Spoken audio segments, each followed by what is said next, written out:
After announcing the specific regulations, I saw everyone nodding in agreement. With no objections, Chun-Shin put his notes into his storage space and spoke up with burning enthusiasm. From today on, the Zhuhua shelter is officially a thing of the past. But the flame, the symbol of hope, will never go out. Carrying that spark, we will embark on a new journey to build a more advanced, stronger shelter. From today on, we officially join God Su's shelter. The new village name will be announced by God Su in a meeting after the relocation is complete. Now, everyone stand up and head to the cafeteria for breakfast. Clatter. Swish, swish. What the hell? What's that smell? Damn it. Is the shelter on fire? A chilling sensation ran down my spine. The thick smell of smoke lingered in the bedroom, accompanied by a clattering sound, like someone stirring something. I was fast asleep but bolted upright instantly. Realizing it was definitely the smell of burning firewood spreading everywhere, I didn't even have time to think. I leaped out of bed and dashed straight toward the smoke. Living underground isn't like being on the surface. If a fire starts and isn't put out in time, and it reaches the explosives stored on the 3rd floor, we're all dead. As I ran, my mind replayed last night's events. Did I forget to turn off the stove after steaming the fruit? Did a spark catch the dry wood? Or was there an intruder? But as I got closer, my footsteps slowed, and my face was full of question marks. Last night, I brought the stove down to the 1st floor to steam fruit. I was too lazy this morning, so I left it there instead of bringing it back to the 3rd floor. Now, right in front of that familiar stove, that thunder bear, Mu-Er, was happily cooking. Seeing me standing pale at the door, he turned around and grinned. Oh, master is awake. Mu-Er is cooking. It's almost done. Just wait a bit, and we can eat. On the left was a pot of boiling water, the large pot I had put in the fridge the day before. On the right was a pot of bizarre soup. He had thrown all the limited ingredients in the shelter into the pot. The color was awful, but the smell was incredibly fragrant. I frowned. Mu-Er, who told you to light the stove and cook on your own? Aren't you afraid of burning our house down? I waved my hand, summoning the lion folk's wind to blow away the smoke filling the room. Normally, when I cook, I control the wind to vent the smoke. I never expected this guy to act on his own like this. Scolded, Mu-Er lowered his head. He looked at me with puppy dog eyes, looking as pitiful as could be. All right, I'll let it slide this time. But remember, without my permission, absolutely no lighting the stove. Got it. Master is the best in the world. Mu-Er won't dare cook secretly anymore. Hearing the words, cook secretly, I glanced at Oreo, who was lying in the corner pretending to be innocent. I could only rub my forehead, speechless. Fine, if this idiot got sold, he'd probably help count the money. Scolding is one thing, but rules are rules. Though honestly, after learning the Thunder Bear's cooking skills, it's pretty impressive. Even though this was his first time officially in the kitchen, this guy really had a talent for cooking. I scarfed down 2 large bowls of noodles, then tossed the bowls to him to wash. Pushing the alloy door wide open with one hand, I took a deep breath of fresh air and stepped outside. The rain that lasted all day yesterday had washed away the heat and dust. The ice and snow were melting, seeping into the soil. Young grass had begun to sprout, full of vitality. The energy tree, after having all its fruit picked, not only didn't die, but grew even faster. Looking up, the sun was already quite high. It was probably around 8:30 in the morning. It's a pity. When the sea floods in, the salt will destroy this entire ecosystem. Even if the sea recedes later, it'll be hard to grow anything in this soil again. Even my patch of black soil looks like it'll have to be sacrificed. I took a walk along my usual patrol route. After checking everything, I felt much more at ease. Compared to when I first arrived, I'm much more accustomed to this pace of life now. With a stronger physique, minor dangers are no longer worth worrying about. Unless a whole horde of alien races attacks, a few stragglers are nothing to me. There are sensor stations around the shelter. I'll know immediately if anything is off. I wonder how Chun-Shin's preparations are going. We have to move everything over today, then start the new production line. Last night before bed, I messaged him the entire plan through the friend panel. Unlike previous relocations, everyone has storage space now. Even if they can't carry everything at once, it's still much easier. It's about 103 kilometers from the Zhuhua shelter to here. With the excavator and harvester, moving everyone in one day is feasible. The remaining supplies will be guarded and gradually transported using the Earth Tiger. The Earth Tiger seats 6 by default. If we attach a few trailers, carrying around 20 people per trip is normal. Plus the 5 cubic meters of storage space per person, each trip can move about 25 cubic meters of cargo. Running 7 trips a day, it'll be cleared out in 5 to 6 days. On the friend panel, Chun Shin didn't question anything and even sent me an incredibly thorough plan. No matter how picky I am, I couldn't find a single flaw. Chun Shin basically holds full authority in Zhuhua now, but that's a good thing. It'll make management easier for me later. Delegating power to subordinates requires absolute competence and confidence. And with the current mindset and strength of the refugees, I fully believe they won't stray from the grand trajectory I've laid out. I called Mu'er up and told him to drive the fully fueled Earth Tiger back to Zhuhua to transport supplies. After giving him some careful instructions, I watched Mu'er drive out of sight. Then, I got to work. After the disaster, there are a million things to do. Now that I have a clear goal of building a ship, I have to start immediately. I fired up the generator, supplying power to the smelting furnace. Watching batches of materials being poured into pre-programmed steel plates, I felt reassured and stepped outside. I took out an item from my storage space that had been gathering dust since I drew it. Auxiliary Item Adaptation Card. It was a reward from the Abyssal Dragon treasure chest, opened at the same time as the telekinesis ring. And this item is rare, on the same tier as the Destroyer Blueprint. Its function is simple. Use the card, designate a blueprint, and it can generate a blueprint of the same origin. Building an 80-meter warship isn't like playing with Legos. Without the right technology or auxiliary equipment, an amateur like me can forget about it. After using the Destroyer Blueprint, the system downloaded a ton of knowledge about machinery, warships, and weapons into my head while I slept. Even though I was woken up halfway yesterday, that knowledge was enough to understand the schematics and overall assembly. The blueprint had been simplified. I just needed to assemble each part according to the design. But the transmitted data emphasized an even more useful device, the Shipbuilding Assistant. The name sounds fancy, but it essentially functions like a giant 3D printer. Just build an 80-meter cubic steel frame, load the materials, supply energy or survival points, and the assistant will automatically operate and complete the shipbuilding process. Absolutely amazing. I only have one card, so whether I get it or not depends on luck. If I don't get it, it's fine. It just means I'll have to spend a massive amount of survival points to do it manually later. Thinking of this, I took a deep breath. Holding the card, I looked up at the sky. The bright sunlight shone on the black fur of Oreo, who was dozing off beside me. I gritted my teeth and crushed the card. The target blueprint, Micro Destroyer. A flash of white light streaked by. In front of me, specks of light began to gather. From top to bottom, a new blueprint gradually took shape. At first, it was just an overall outline, but it looked nothing like the impressive image from my dream. This blueprint looked exactly like a factory. It had zero warship vibes. Looking closer, it was full of mechanical scaffolding. In the middle was a massive ship, looking very outdated, secured within a steel frame. It wasn't the shipbuilding assistant, but it didn't look bad either. It must still be related to shipbuilding. Not getting the item I wanted didn't discourage me.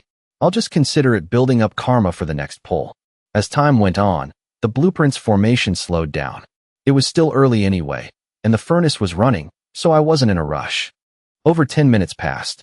Just as my mind started wandering to other things, with a pop, the blueprint broke free from the light and hovered in front of me.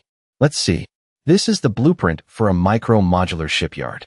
Holy crap, this is actually top-tier stuff. The word shipyard was glaringly obvious in the description. My face lit up, and I immediately grabbed the blueprint to examine it closely. The shipbuilding assistant is definitely convenient, but a modular shipyard is absolutely on another level. It likely comes with a whole slew of special functions. A light flashed, consuming a few disaster points, and the detailed information appeared. Zaotion number 1 micro-modular shipyard. Rarity, rare. Description. In the first year of the modular technology era, the shipbuilding industry quickly adapted to the new trend. From manual labor and animal power to mechanization, 3D printing, and finally modularization. This blueprint marks the continuous development and improvement of the maritime industry. Specialized use, used for manufacturing mid-sized spacecraft and starships. Especially advantageous for microships. Included modules, energy, material input, automated assembly, inspection, detailing, manual operation, wind testing, aerial environment testing. Restriction 1. Must have the 3 basic modules, energy, material input, and assembly. Incomplete. Restriction 2. Costs 500 disaster points to learn the design. Met. Restriction 3. Requires nearly 500 iron, 250 copper, 200 aluminum. Incomplete. Restriction 4. Requires a spacecraft blueprint to activate construction. Met. This is absolutely insane. A spacecraft counts as a ship? Wait a minute. Didn't I just unlock a spaceship shipyard? I stared at the blueprint, genuinely speechless this time. Everyone knows there's a reason a spaceship isn't called an airplane. Large ships sail on the sea, spaceships sail through the galaxy. Their operation is similar to the Navy. Countless crew members, each responsible for a specific task, combining to form combat power. So calling it a ship makes sense. But for a normal shipyard to be able to build something like that, I find it hard to believe. Modular technology is truly overpowered. Without grasping the basic technology chain, trying to understand this deeply is just a pipe dream. I spent 500 disaster points to learn the Zao Tian No. 1 design. Instantly, a wave of memories flooded my mind, along with the detailed conditions and construction scale. The learning process felt like swallowing a high-level technology manual whole. It made me completely drop the idea of researching it further because it was clearly beyond my current comprehension. Now I possess 3 pieces of modular technology in the shelter. But in terms of principles, without specialized introductory materials, it's no different from an ancient person seeing an airplane, completely clueless. The good news is, unlike the smelting furnace, the shipyard doesn't require expensive rare earths. The main materials are all common resources, easy to gather, and enough to build the factory frame. But the core lies in the technology modules. And the crucial part is, without the 3 modules, energy, material input, and automated assembly, even a mountain of materials would be useless. Out of these 3, I already have a material substitution card from the treasure chest. It can replace one module that doesn't exceed the excellent grade. So I just need to find the other 2 modules to meet the shipyard's construction requirements. Knowing the specific conditions, I immediately opened the market to see if anyone was selling related modules. This time, the number of people from Earth is still around 4 billion. With such a massive population, the drop rate for good items is much higher than before. Sure enough, it didn't take long to find the 2 necessary modules, the material input module and the raw material feed module. Now I'm only missing one, either the energy module or the automated assembly module. If I can just get one of them, I can start building the shipyard immediately. But after searching high and low, I couldn't find any more. I had to temporarily close the control panel, suppressing my excitement. The modules are small, but very heavy. The annoying part is that they don't qualify for the half-price transaction tax like regular goods. To list them on the market, the seller has to pay a hefty upfront shipping fee. For example, material input module, 140 points for shipping. Raw material feed module, 180 points. Split evenly between buyer and seller. In total, to receive the goods, I'd have to spend at least 250 points. No rush. I'll wait until I've gathered enough materials first. When the time comes, I'll post a buy order on the World Channel and cover the full shipping cost. Who knows, I might find someone who has the item but lacks the points to send it. I'll just tank the fee. Right now, material prices are plummeting uncontrollably. If there were a price chart, the line would look like a waterfall, showing no signs of hitting bottom. The psychology of retail investors is starting to crumble. Anyone with a bit of material is trying to dump it for food, hoping to make it to the new continent with the crowd. The idea isn't wrong. But the problem is, no whale has the capacity to swallow that massive amount of goods. Except for me, and Zhu has massive food reserves. Most other people only have enough food for half a year. What are they going to trade with? Even the large shelters are frantically selling materials to hoard food, causing prices to crash even harder. Therefore, I just need to wait for a few more price drops. Then I, the investment whale, can leisurely swoop in and hoard enough to build a warship, build the shipyard, and even stockpile for the future on the new continent. I'll put that aside for now. Today, the people from Zhuhua will be transporting a massive amount of supplies here. I need to build a storage warehouse first. I already have a complete warehouse blueprint, and I have spare energy cores. Right next to the underground shelter, I placed 2 cores and built a 2-story underground structure. Then, I took out 24 energy fruits and upgraded the entire warehouse area to 220 square meters. Through the link between the level upgraded shelters, in just a few seconds, the wooden warehouse transformed into a solid stone one. I just need to input the blueprint, then use the level 3 reconstruction to get a massive super warehouse. For now, the warehouse doors don't need to be closed. Once enough food is moved in, I'll remove the doors and connect the warehouse to the shelter. With the plan set, I didn't delay. Amidst the rumbling of the warehouse reconstruction, the time was only just 9:30 in the morning. This reconstruction required digging trenches and adding complex details, so it took nearly half an hour to complete. Considering the sea will flood in, the shelter needs to be completely sealed. Not a single drop of water can be allowed inside. Therefore, the old ventilation shafts of the underground shelter, as well as the exhaust vents in the new warehouse, all had to be redesigned from scratch. I had to ensure air circulation, but absolutely no water could get in. When I stepped into the new warehouse, I realized it wasn't as dark inside as I had imagined. There was a half-meter wide hole in the ceiling. Sunlight from the wasteland pierced through, illuminating the entire room. On the walls were rows of built-in shelves, a unique feature of the winter cellar design. Beneath each shelf was a series of ventilation holes, helping to circulate airflow and allowing water vapor to evaporate and escape downward. The floor was divided into small drainage grooves, allowing stagnant water from food or condensation to flow to the lower level, preventing mold. Holding a flashlight, I walked down to the second floor. This area was set up for the natural preservation of vegetables and wheat. Water from the upper floor flowed into a central tank. By properly setting up the Lion Folk's wind cycle, the wind would cool the tank, creating a natural refrigeration effect. This way, vegetables and wheat would stay fresh, delaying spoilage as much as possible. Such a smart design was well within the system's allowed upgrade parameters. And that's also why it cost more survival points than a natural cellar. Not bad. Not bad at all. Next, I just need to figure out how to reverse evolve the merfolk's water source, and I'll be set. I smiled in satisfaction. Clearly, I was extremely pleased with this new warehouse. With this setup, let alone half a year, the stuff inside might not even spoil in 2 or 3 years. While I was still inspecting the interior, the ground suddenly trembled slightly. Someone was clearly approaching. I immediately hurried out the warehouse door and looked into the distance. Sure enough, on the distant horizon, the advanced team from the Zhuhua shelter had arrived. Leading the convoy was the King Kong excavator, the machine that had achieved glorious merits during the recent disaster.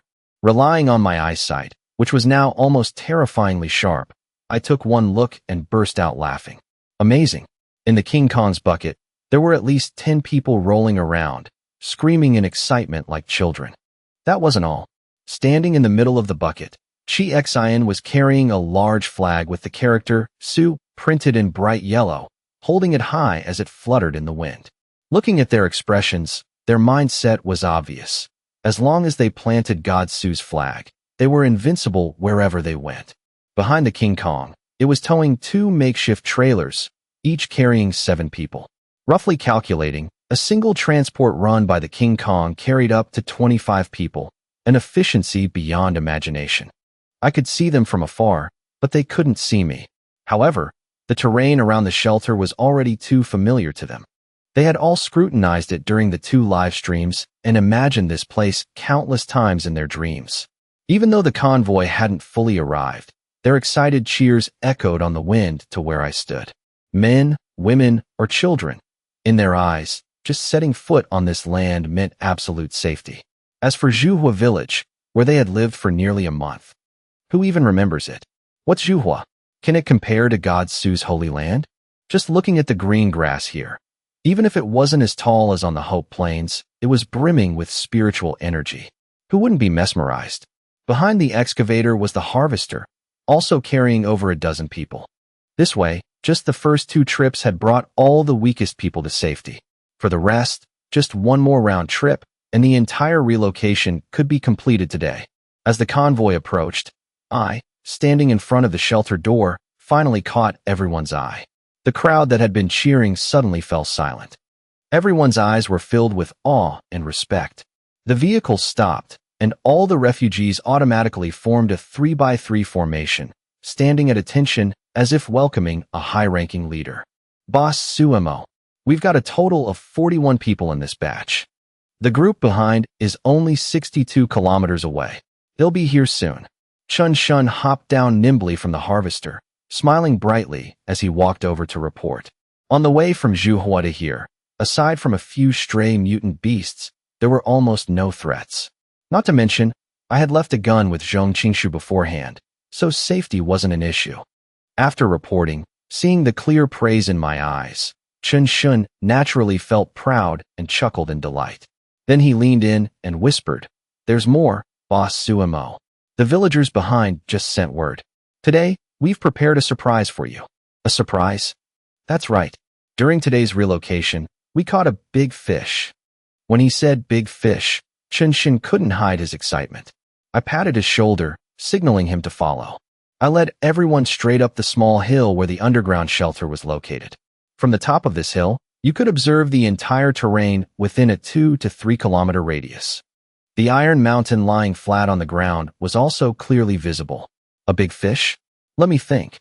Around here, isn't the only big fish that group of lion folk?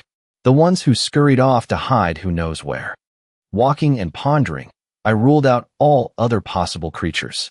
In the end, only the lion folk were significant enough to be called a big fish. Hearing me mutter, Chun Shun immediately nodded repeatedly, looking impressed. "You got it, Brother Suemo. It's exactly those lion folk." Good Lord, those guys were starving to the point of madness.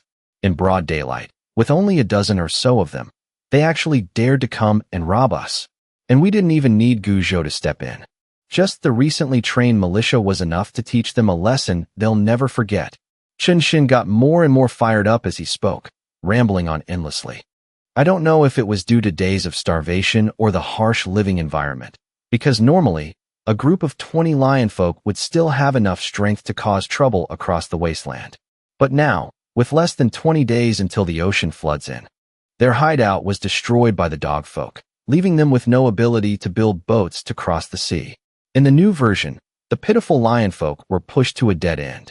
With no other choice, the female lion folk risked it all, choosing the exact day Zhuhua village was relocating to attack, hoping to snatch some supplies and a core to repair their shelter. But she underestimated the growth speed of the refugees under my assistance. First was their confidence. In the past, seeing a dozen alien races like that, humans would only panic and flee. But now it was different. Under my encouragement, the moment the lion folk appeared, the militia, who had just eaten their fill and sharpened their iron spears, treated them like treasure and charged into battle. On one side was a well-equipped militia, well-fed and well-rested, with blazing combat spirit. On the other side was a group of lion folk, starving for over 10 days, exhaustedly attacking in despair. The moment they clashed, even with the female lion folk buffing their formation, the lion folk's side crumbled instantly. With 0 casualties, no deaths, no injuries, the militia killed 9 on the spot, severely wounded 2, and captured 3 key targets alive: the female leader, the chef, and an archer, a new class the lion folk had just developed. When the ropes tightly bound the limbs of the 3 lion folk, it marked the moment the lion folk who once ran rampant on the Hope plains officially lost all combat capability. They were just waiting for one small order from me: extermination. As long as I gave the word, 3 seconds later, the name lion folk would permanently vanish from this desolate world. But, as Chun Shun was about to continue, he suddenly froze, realizing I had no reaction. Was I not happy? Or was this not enough to be called a big fish? Just as that thought flashed through his mind, before Chun Shun could even worry, I turned around, my face filled with uncontrollable excitement. The very next second, under the gaze of all the villagers at the foot of the hill, I stood on the slope and laughed out loud like I had just encountered the greatest joy. Excellent. That was a brilliant fight. Well done, Chun Shun. I knew I wasn't wrong about you. My rough hand slapped heavily onto Chun Shin's shoulder. Seeing his wincing yet ecstatic expression, even I, with all my composure, couldn't help but tremble with emotion. This was exactly what I needed right when I needed it. To transfer all the supplies within a 5-kilometer radius around the underground shelter to the New World, there were only two ways. One was exterminating a race. Two was killing 500,000 alien races. But the second version hadn't even updated yet. The first condition was now complete. I just need to wait for the sea to flood in, wipe out the last few remnants, and I'll immediately meet the teleportation requirements, securing the first ticket to the New World. Thank goodness I didn't decide to hunt these lion folk down to the last man back then. I never expected that after going in a full circle, they'd still deliver themselves right into my hands. Spot on. At first, they were lurking around Zhuhua, then disappeared to who knows where, and who would have thought they'd end up right back here. Past the initial excitement, I couldn't help but sigh in relief that I hadn't gone for total annihilation or drained the well dry. Not just with the lion folk, but with this entire basin. The first day I arrived, the soil in the basin was withered and yellow, looking like it had been continuously bombed. Yet, returning just a month later, the landscape was lush and green everywhere, with no trace of desolation left. If it weren't for the approaching sea, I believe that given a little more time, this place would become the most prosperous haven. Looking at the refugees gathered in the small valley, everyone's eyes brimming with hope, a heroic spirit suddenly surged within me, ready to burst forth. It hasn't even been that long, and this basin is truly about to become a cradle of life. Look over there. That's where I've arranged for everyone to stay.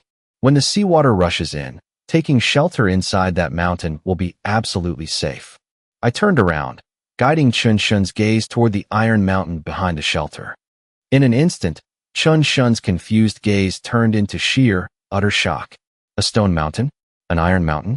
In the memories of the Huaxia people, unless it was a rugged, treacherous cliff, no one could live on it. To settle down, you'd need an entire mountain range. Otherwise, you'd just be living like prehistoric cavemen, surviving in the wild. But the mountain in front of him completely shattered Chun Shun's worldview. Holy crap! Who has ever seen a mountain with a perfectly paved asphalt road winding around it? And that's not all.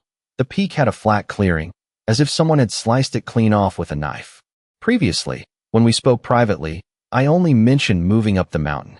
During the meeting, even though Chun Shun brought up relocating the villagers, he deliberately avoided mentioning going up the mountain. Because subconsciously, a mountain meant poverty and harsh conditions. But now, Brother Sumo, if everyone sees this mountain, they'll probably go crazy with joy. Chun Shun's eyes were burning. One glance and I knew exactly how thrilled he was. The sea was about to hit. Living on a mountain over 40 meters high, hollowed out inside for shelter, safety was beyond question. Just the comfort alone blew every other place out of the water. Even a super tsunami wouldn't be able to do a thing to this place. Go on. Gather everyone. Try to open up enough space for everyone to stay today. The supply warehouse is at the foot of the mountain.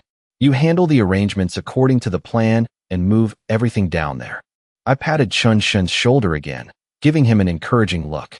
Watching him nod and charge down the hillside full of vigor, a fighting spirit also gleamed in my eyes. For the villagers, this mountain was the sanctuary that would help them survive the ocean. But for my sister, I am that mountain, her only pillar of support in the vast ocean. Now that I have a way to transfer all the resources within a 5-kilometer radius. The only thing left is to wait for the disaster to strike. I watched Chun Shun leave a few people behind to pass on messages, then lead the large group of villagers toward the Iron Mountain. I also got busy. The iron smelting furnace's capacity was increased from 12 hours to 18 hours a day, leaving 6 hours for the machine to rest. With a consumption rate of 10 kilowatts per hour, that's nearly 160 kilowatts a day, equivalent to about 40 liters of fuel for the generator. As for the steel thickness, even though I can buy more materials now, I still chose to cast 490mm thick steel plates to ensure the ship's hull is absolutely safe. As for weapons, as long as there's enough cotton, I can mass-produce gunpowder, ammunition, and explosives. Everything is right on schedule. I won't wait any longer. I have to immediately try the restructuring and upgrade the merfolk's blessing to see if it can secure the deep-sea shelter. On the market, material prices still haven't hit bottom, dropping steadily by 0.1% every minute. I watched until I got bored, then closed the game interface and summoned the energy core, which housed the two types of blessings. The familiar pale blue light appeared, and both attributes sparkled simultaneously. Right now, on the turtle shell, the lionfolk's wind occupied 90% of the area. The merfolk's water only had 10% left, and that was only thanks to the talisman I used last time to reclaim it. From this ratio, it's clear enough. If I proceed with the restructuring, the blessing's power will change drastically. System, display the upgrade paths for the merfolk's water. I tightly shut the alloy door, turned on the ceiling light, sat cross-legged, and focused all my mental energy. The system interface instantly changed. 3 upgrade paths gradually appeared in midair, glowing against a bright ocean blue background. Water, merfolk's water. A branch of the water attribute blessing, bestowed by a low-level merfolk. Upgrade potential, excellent. Upgrade path 1. Upgrade from LV1 to LV2. Enhance current abilities. Expand the area of effect. Extremely small chance of mutation, generating a second ability. Requirement, 980 survival points. Upgrade path 2. Upgrade blessing quality. Common merfolk to merfolk priest. Guaranteed second ability. Small chance to unlock a third ability.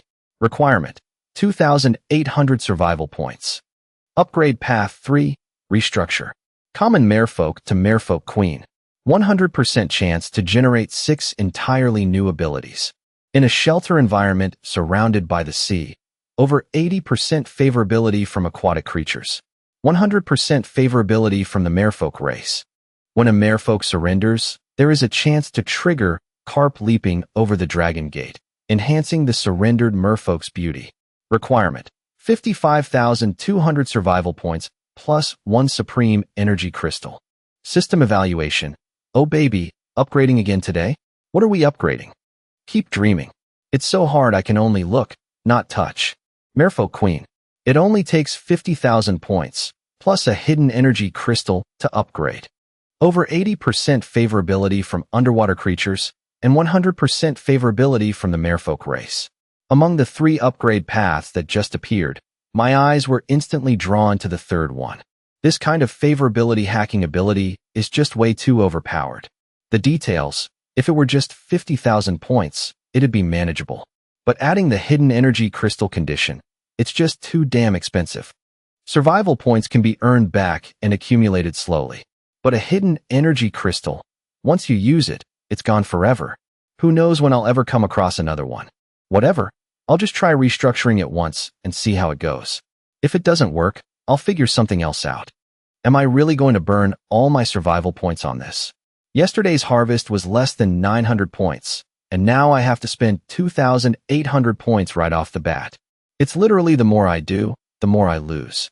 Even though I still have nearly 20,000 points, seeing 2,800 vanish in a flash still made my heart ache. Fortunately, the transformation on the turtle shell on the ground instantly grabbed all my attention.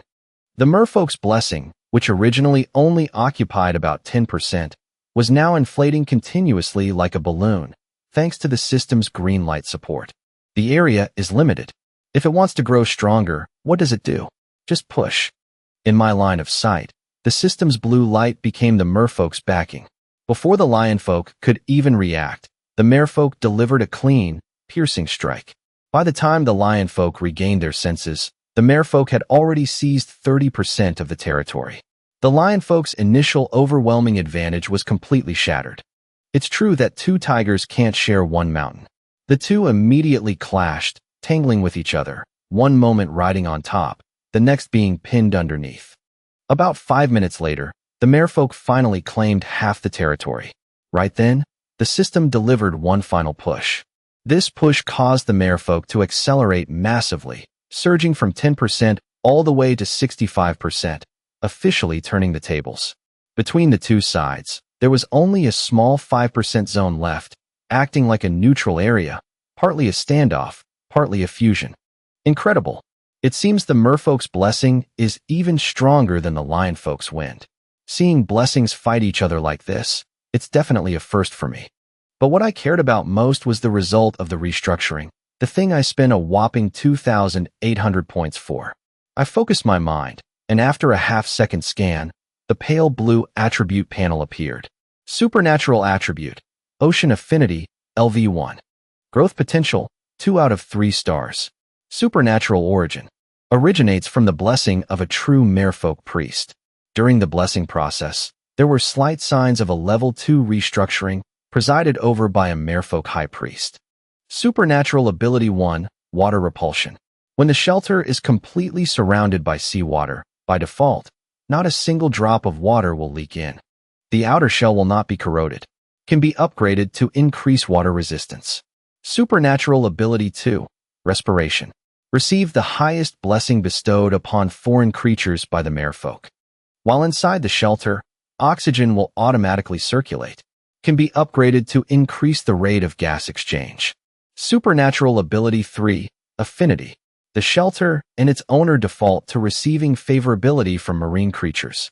Evaluation. Legend has it that this is the most beautiful blessing the merfolk race bestows upon non-marine creatures, wishing them a peaceful life amidst the ocean. Wait a minute. Just as expected, the water repulsion ability was upgraded, and it even added a respiration effect. But this affinity, could it be because of that talisman? I took the talisman out of my storage space and observed it curiously. Since the last time I used it, the talisman had recharged about 70% of its energy. At this rate, I just need to wait another 10 days or so to use it again.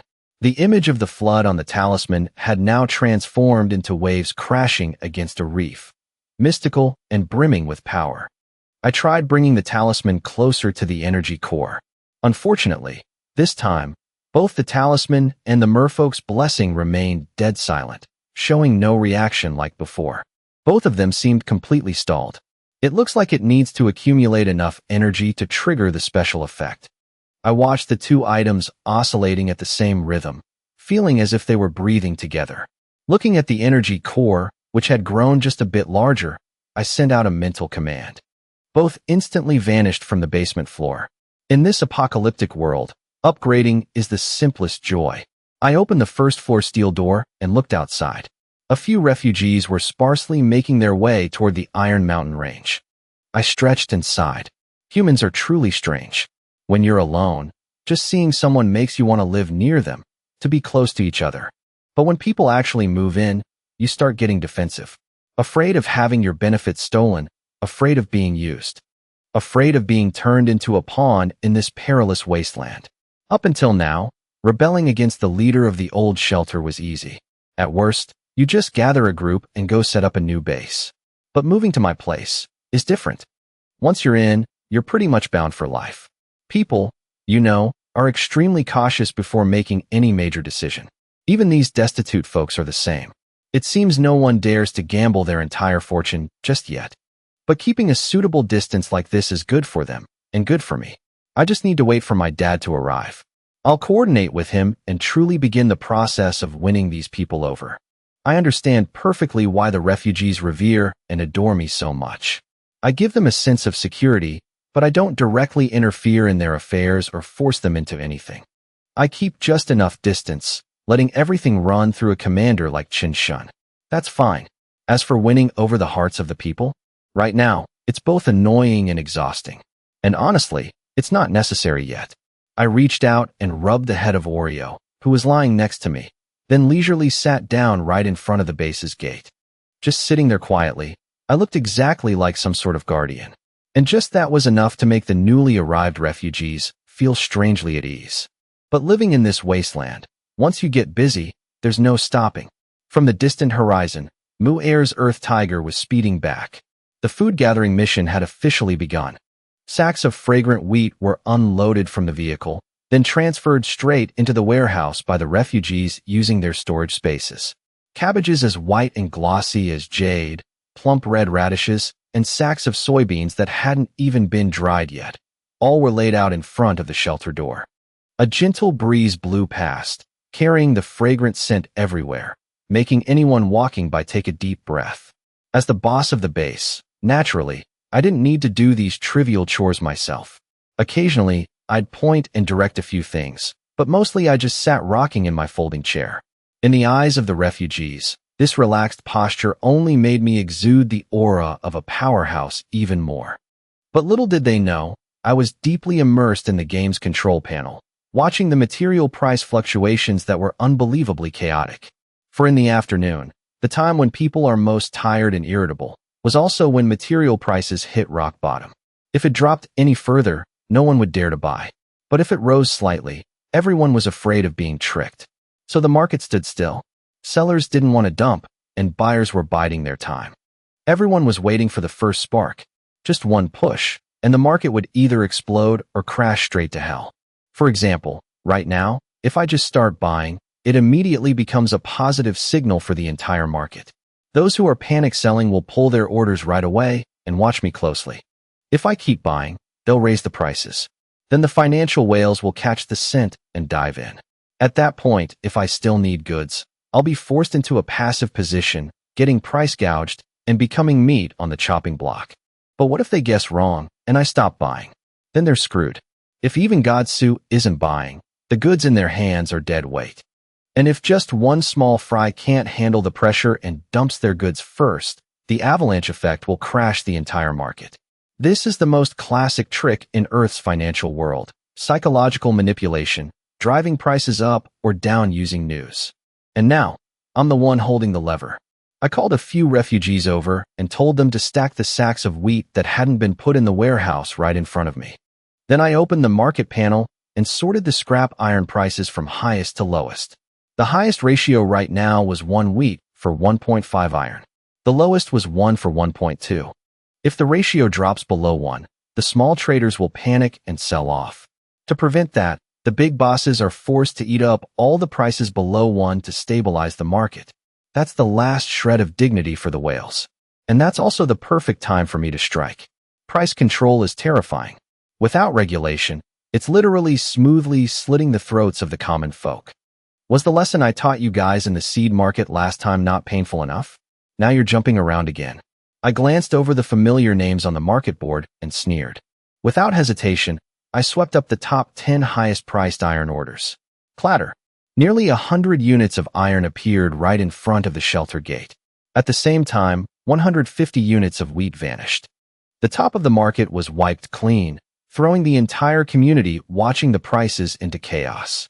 The world channel instantly exploded. Holy shit! Who just bought up all the high-priced iron? Is this another speculation trick? Can you eat iron or something? Why hoard so much? A 1-to-1 ratio is already reasonable. You game-ruining speculators can go to hell. I'm waiting for the price to drop, so I can hoard for shipbuilding. Stop driving it up. Start hoarding again. If you're slow, you'll be picking up iron in hell. It's already 3-to-1. Anyone who wants to sell, list your orders now. Wait, 3-to-1. One sentence blew up public opinion. The buyer is Su Mo. He just bought out the top 10. That was it. The moment the news spread, me sitting at the shelter gate became an invisible storm sweeping across the entire market. The 1.2-to-1 ratio was snatched up the moment it appeared. The 1.5 ratio also vanished in seconds. In less than a minute, the iron market was completely empty. Other basic materials also sold out, as if I had just bought up the entire world. But the joy didn't last long. After 1 or 2 minutes of silence, new prices started trickling back in. And when the commoners waiting for the price to drop opened the panel to check, they were completely shocked. Iron now required 3 units of wheat for 1 unit of iron. Copper shot straight from 1.8 up to 5-to-1. The retail sellers who had just panic sold could only stand there with their mouths agape. Just a few minutes ago, people were selling at a 1-to-1 ratio. Yet now, even listings at 2.5 or 2.8 were being swept clean by the whales. What the hell is going on? Is it Christmas or something? Looking at the piles of food on the ground, then looking at the iron sell orders that seemed like ticking time bombs but vanished in the blink of an eye, the entire wasteland practically turned to stone. But when everyone opened the world channel and saw the flood of messages pouring in, all the commoners bowed their heads, looking exactly like they did during the disasters of the past. Under this desolate sky, Anyone who had just sold materials at a high price knelt down, sincerely facing a single name. Suemo God Su. A literal, living deity. Not just a guardian god, but also a god of wealth. A true god of fortune. Prices skyrocketed. It took 4.6 units of food to exchange for 1 iron. Copper price, 6.8 to 1. Lead, 3.5. Wood, 0.675. A whole slew of basic materials rode a rocket, soaring uncontrollably. Under my slow but steady trickle of purchases, stimulating the price every minute or two, the market exploded like a wildfire swept by a hurricane. In the private message channels that I couldn't see, the black market traders were going insane. Suemo just bought lead. Push the price up now.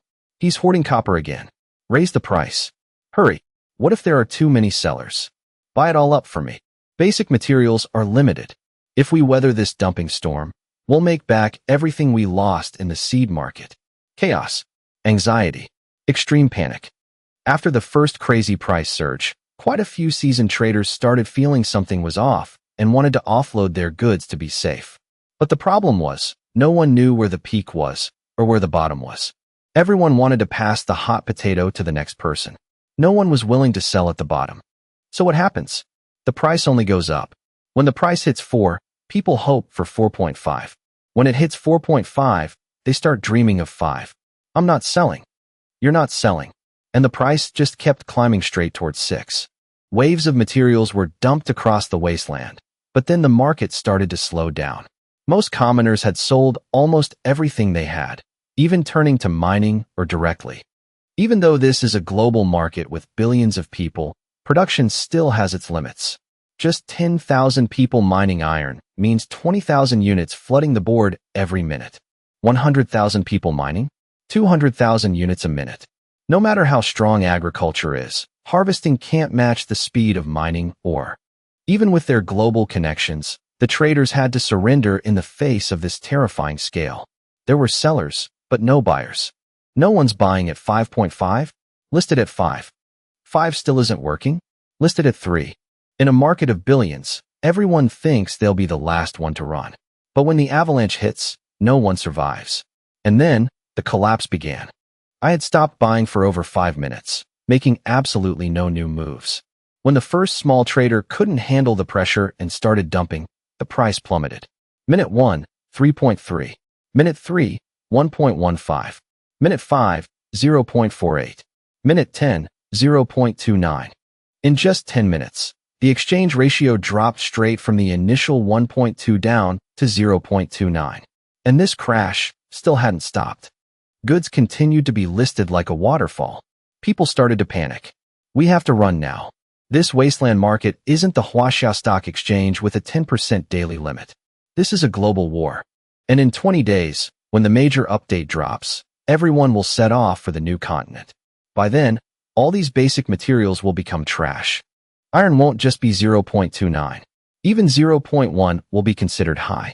A frenzy flared up, then collapsed. Fast as lightning, and retreating even faster. Even those involved had no idea who was pulling the strings, who the black hand manipulating the market was. That person, currently lounging on a folding chair, was me. Watching the prices freefall and the black market traders getting herded like chickens, I chuckled to myself. At first, I only planned to bait them a little. Who knew these guys would dive headfirst into the trap faster than I expected? Once the price drops a bit more, I'll swoop in and hoard. If I jump in now, it'd be a waste. That's right. Jumping in now wouldn't suit God Su's style, would it? A gentle voice rang out from behind me. I startled and turned around. I didn't know when, but Zhong Qingshu was standing right behind me, leaning lightly against the back of the chair. Even Oreo, the lazy dog lounging in the corner, seemed to turn his head with a sly grin, winking at me, as if to say, "Go get him. What are you waiting for?" I patted his head lightly. "Traitor. Siding with the enemy, huh? No fruit for you tonight." Seeing Zhong Qingshu's meaningful gaze, I jumped up. Pretending to stroll casually, I laughed awkwardly. "Hey, what's with that look? Don't look at me like that. I'm really innocent. They brought this on themselves. It has nothing to do with me. They wanted to shear the sheep, and their target was God Su. What does that have to do with me, Suemo?" Right. The statement sounded righteous and full of integrity, but but it was also an unmatched level of sophistry, making Zhong Qingshu burst into giggles. In the empty first floor of the shelter, her clear laughter rang out like wind rustling through a forest, light and warm. Even Oreo, who was lying flat on the ground, got caught up in it, instantly jumping up and howling a few times in excitement. In the time ruins, I could calmly face Zhong Qingshu thanks to my absolute confidence in my strength and my identity as a prophet. But in the real world, seeing me deny everything so vehemently, even Oreo quietly bit on his Zhong Qingshu's pant leg, as if signaling, "Chase him. Show the boss who's in charge." The two of us walked side by side. The atmosphere between us was much lighter, and the barrier in my heart gradually melted away. Good thing the ones you baited were those black market traders. If regular people got fleeced, the reputation you've built up all this time would be completely ruined. Zhong Qingshu said, half joking, half serious. I shrugged, smiling nonchalantly. It's fine. Human greed is bottomless. Don't think it was only merchants in that crowd. Plenty of regular people squeezed in too, and they're just as cunning. In a market of billions, how could that kind of fluctuation be caused solely by a few speculators? According to my calculations, in less than half an hour, millions of regular people must have jumped into the market for the price to swing that wildly. As for whether the ones who couldn't offload in time will blame me later, well, who knows? True, reputation is very important. Those big traders didn't just rise up on their own either, she said slowly. At first, it was a few financial tycoons from Earth rallying people. Then, gradually, more people responded, and the Capitalist Financial Alliance was formed. There are 8 people at the helm, all veteran financial players. They're called the top-tier architects. But after you played them in the seed market, one of them took such a massive loss that no one knows if he fled or got taken out. Now there are only 7 left. Zhong Qingshu counted on her fingers as she spoke, like she was just gossiping. I listened with interest. This is the real world. Money and human organization are driven by storms of interest. Humans are inherently herd animals. When we first crossed over, everyone lived in government-arranged shelters, which were only disbanded 2 months later. Because of that, the mindset of organization, discipline, and cooperation is still ingrained in many people's heads. Thanks to that, the early shelters ran smoothly, relying on the lingering prestige and trust of the old society. After surviving the first few natural disasters, with the global chat system, humanity started forming factions and cliques. The poets gathered together to form artist groups. Delivery drivers and food couriers became sworn brothers. People who liked playing badminton teamed up to take on missions outside. Relief workers and local charity volunteers talked like family. But the fastest recovery belonged to groups with actual vested interests, self-rescue squads, wilderness survival clubs, and combat teams of ex-military personnel. And naturally, the finance folks weren't about to be left behind. Physique? Sitting in an office all day made them weaker than first graders. Survival? Without rice cookers or purified water, keeping them alive was harder than raising pet fish. Intellect? At first, there was nowhere to apply it. So their only way up was to stick to their past life's expertise, playing finance. 8 financial tycoons in their 50s, who used to dominate Wall Street, joined hands to establish the Capitalist Economic Alliance. Relying on their old reputations, they recruited members with potential. That's so-called potential. Assets. Supplies. The more, the better. Under the guidance of these stock market moguls, the alliance raked in massive profits during the first welfare disaster phase. By the third disaster, they had grown large enough to start manipulating the raw materials market. If they hadn't run into this guy named Su Mo, their story could probably be written into a 2-million-word epic and still not be finished. So it turns out, just because they bought a few hundred pounds of fish from you, you completely dismantled the entire seed market? She stared at me wide-eyed, like I was some alien creature. At that time, 1 pound of seeds was selling for 10 pounds of food. How could you stand it? I laughed dryly, quickly changing the subject. Even a god can have a shady past. But as a person, you should know when to keep your mouth shut. I've fleeced those traders twice now. If I'm too flashy, it'll draw unnecessary trouble. Until I can bring my sister here, my rule remains the same. Avoid trouble if possible. After a few more random questions, The market prices had dropped to an acceptable level. Zhong Qingshu smiled faintly and found an excuse to leave, giving me some space. I returned to the shelter gate. Standing amidst the mountain of supplies, I sent out a mental command.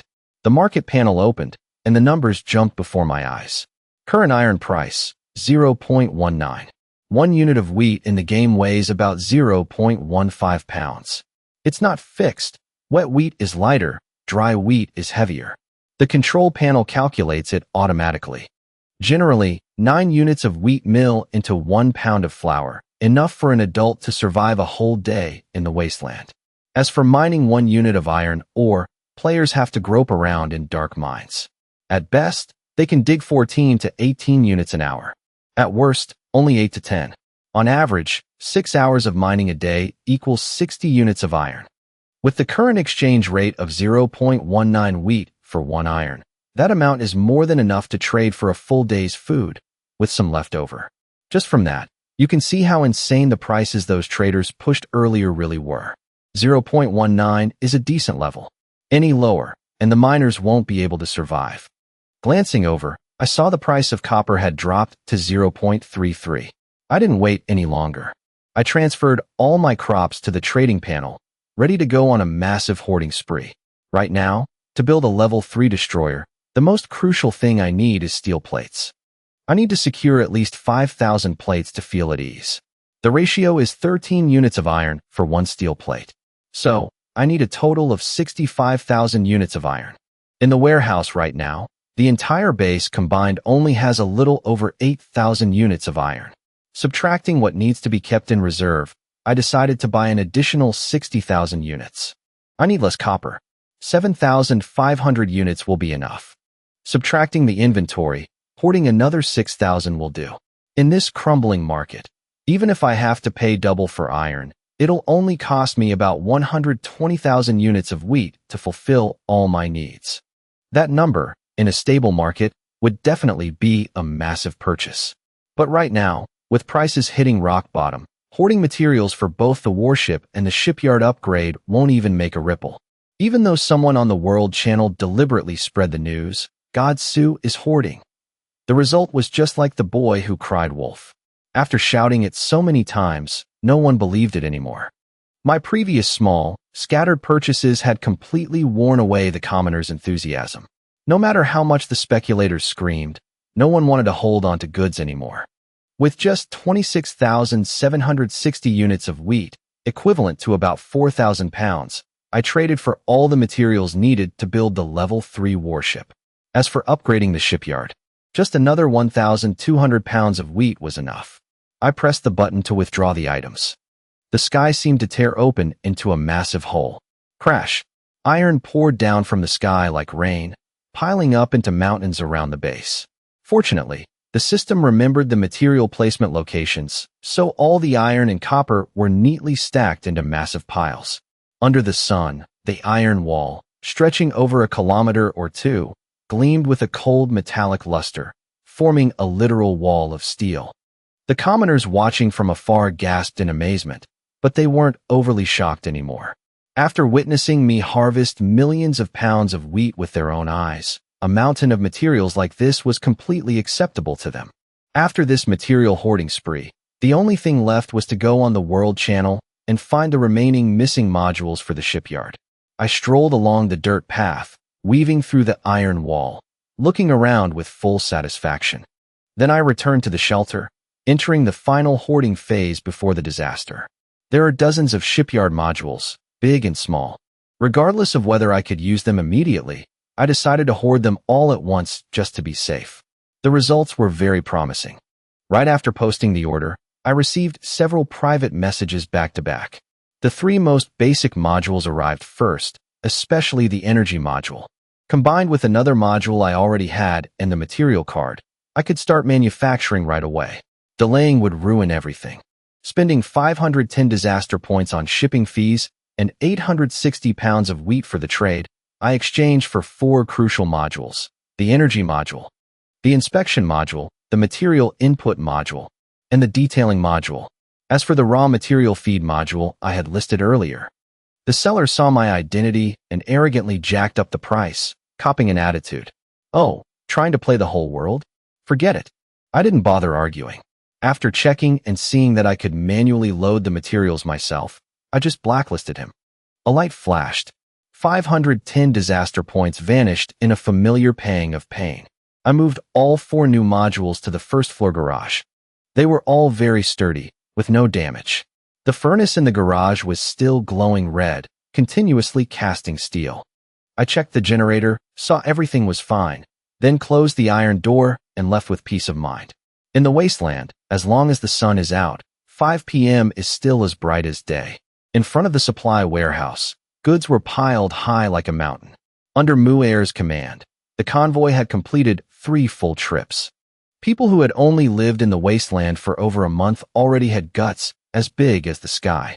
The Earth Tiger, which was only supposed to carry 7 people, now had 2 trailers hitched to the back, carrying over 20 people per trip. In just 3 trips, they had hauled back nearly 80 cubic meters of supplies. The speed was absolutely terrifying. Seeing me step out and lock the door, the 2 militiamen standing guard immediately stood at attention and saluted according to regulations. Their movements, trained by a few former prison guards, looked decent enough. But to someone with a military background like me, it was still a bit comical. I patted the shoulder of the soldier on the left. His face was smudged with dirt, but the moment I touched him, he beamed like a child, nodding vigorously. I chuckled. You guys don't need to stand guard here anymore. Go up the mountain and help the group up there. But, no buts. Go quickly. Caught between Chun Shun's orders and mine, the 2 militiamen stood there blankly for a few seconds. They imagined the consequences of disobeying Chun Shun, then imagined the consequences of defying me. A moment later, both of them shuddered simultaneously, gave a crisp salute, and ran for their lives toward the Iron Mountain. Under the setting sun, their shadows stretched long, cast upon the basin that hadn't seen human presence in a long time. That sight made my heart feel a little warmer. Back then, I thought it was so simple. Just living a quiet life with my family would be enough. Now I'm stronger, but the weight on my shoulders is much heavier. Everyone has ambitions. When you've never tasted the feeling of your single word deciding the lives of others, you can still keep a clear head. But once you've tasted it, how many are willing to turn back? I shook my head, laughing at my own changes. With a curve on my lips, I strode forward, following my long shadow. The sunset is truly beautiful. It's just about to fade. The Iron Mountain stood tall and unshielded, catching the last light of the day. In such beautiful weather, the mountain scenery was even more radiant. At the foot of the mountain, after half a day of digging, the crowd had unearthed a massive pile of iron ore. From afar, I could clearly hear the clinking sounds blending with the wind, echoing down from the mountain peak. It was the Zhuhua villagers mining ore. It was also them, rebuilding their new home in this unfamiliar land. The villagers had money, so no one worried about tools. Even using good iron pickaxes required effort, but compared to the mine workers on Earth, it was much more bearable. Even the soft-handed, weak-legged office workers could dig for half an hour without panting. Walking along the winding mountain road, every 200 meters, Chun Shun had stationed a militiaman on guard. Along the way, I was saluted by every single one of them, just like a general on patrol. When I stepped onto the flat mountain peak, the first person I saw was a familiar face, the female lionfolk. The first time I met her, even though the lionfolk weren't wealthy, as a leader, she still exuded a unique aura. Glossy fur, eyes sharp as knives, and a proud demeanor that rivaled any male lionfolk. Coupled with that mysterious magic, I was genuinely overwhelmed back then.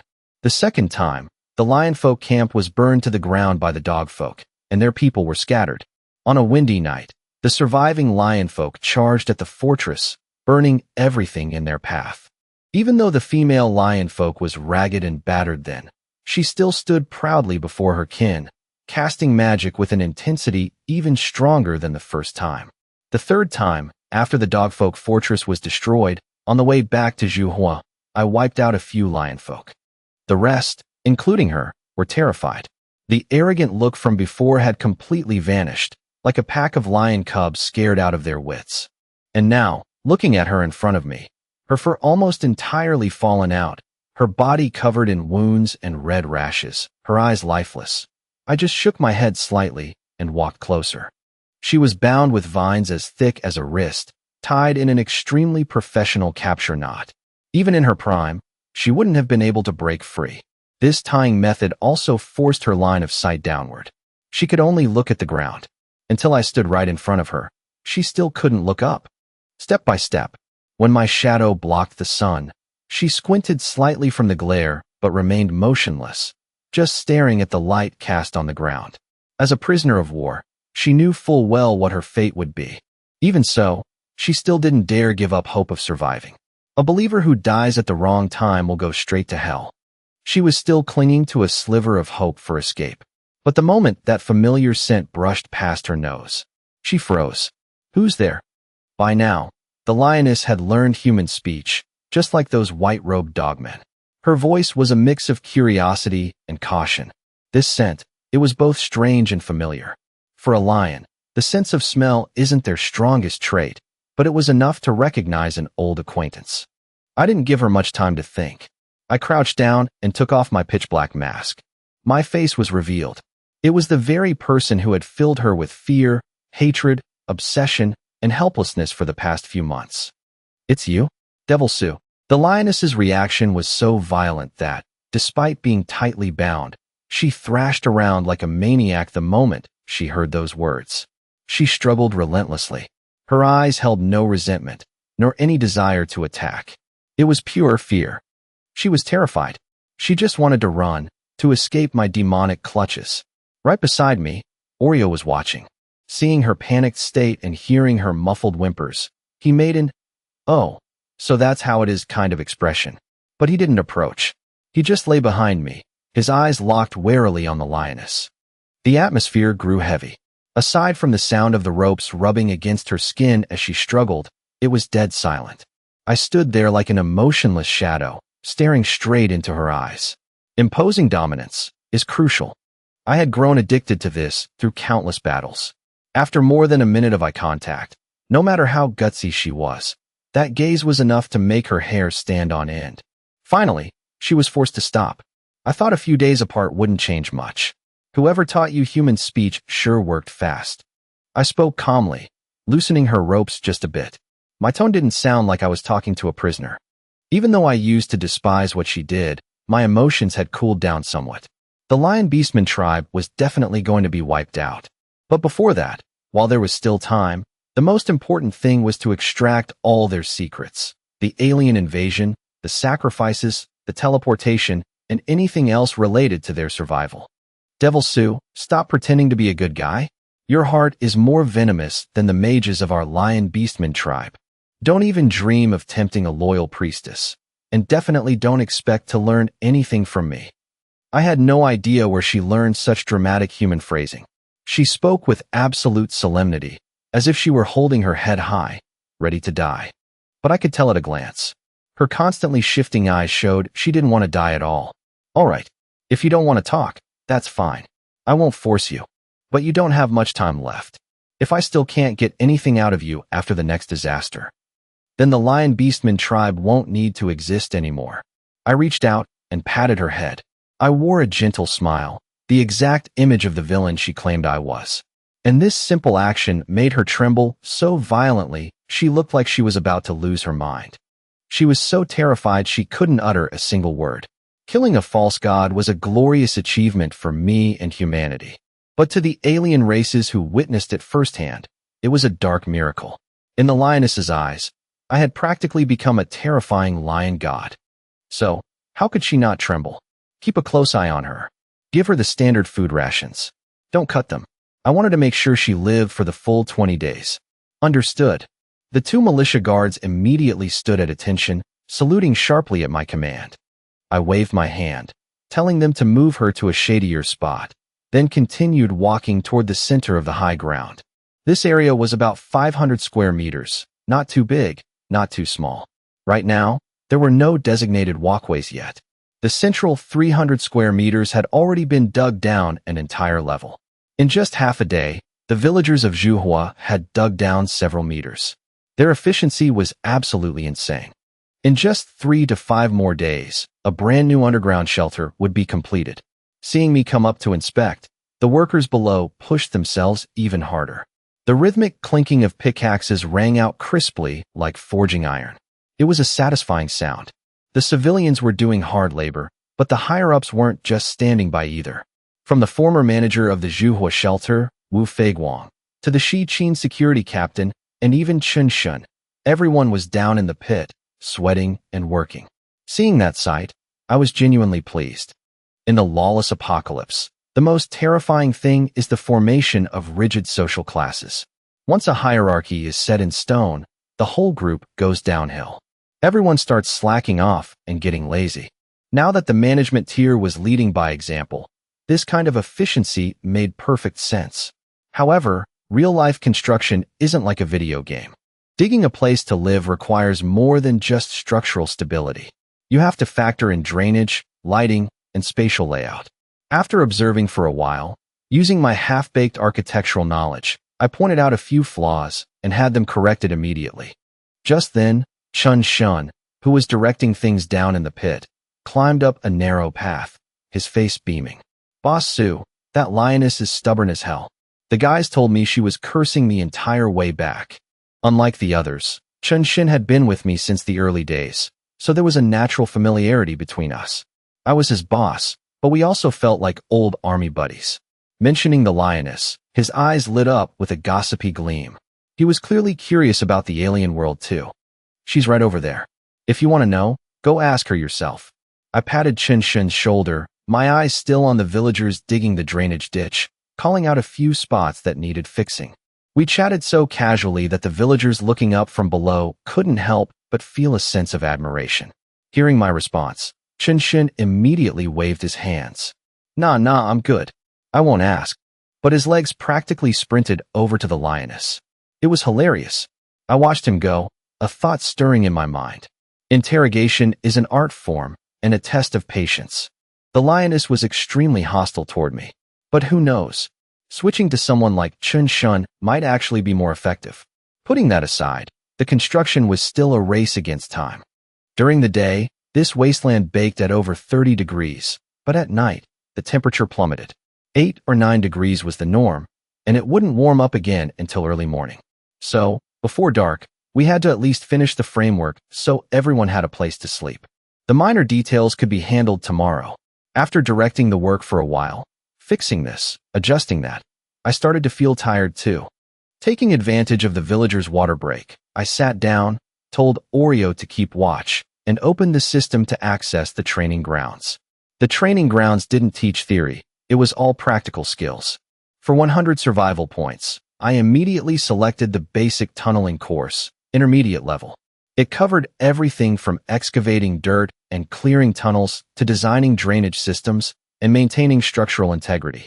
I binged all 4 basic courses in one go, spending a total of 400 survival points. When I finished, the system even rewarded me with a basic tool set. With a mere thought, I exited the training grounds. I had studied in there for 4 hours, but in the real world, only a split second had passed. As expected of a feature that cost 10,000 points to unlock, the efficiency was undeniable. The only downside was that I was running low on survival points. I barely made it through the first stage, and the next one cost a whopping 1,000 points. What a headache. I clicked my tongue. As for that battleship piloting course priced at 1,500 points, I'd have to test that out later. I rarely used this training grounds because it was just too damn expensive. I could use time currency to reduce the point cost, but it only discounted 100 points a day. So this time, I decided to just pay the points to get it over with quickly.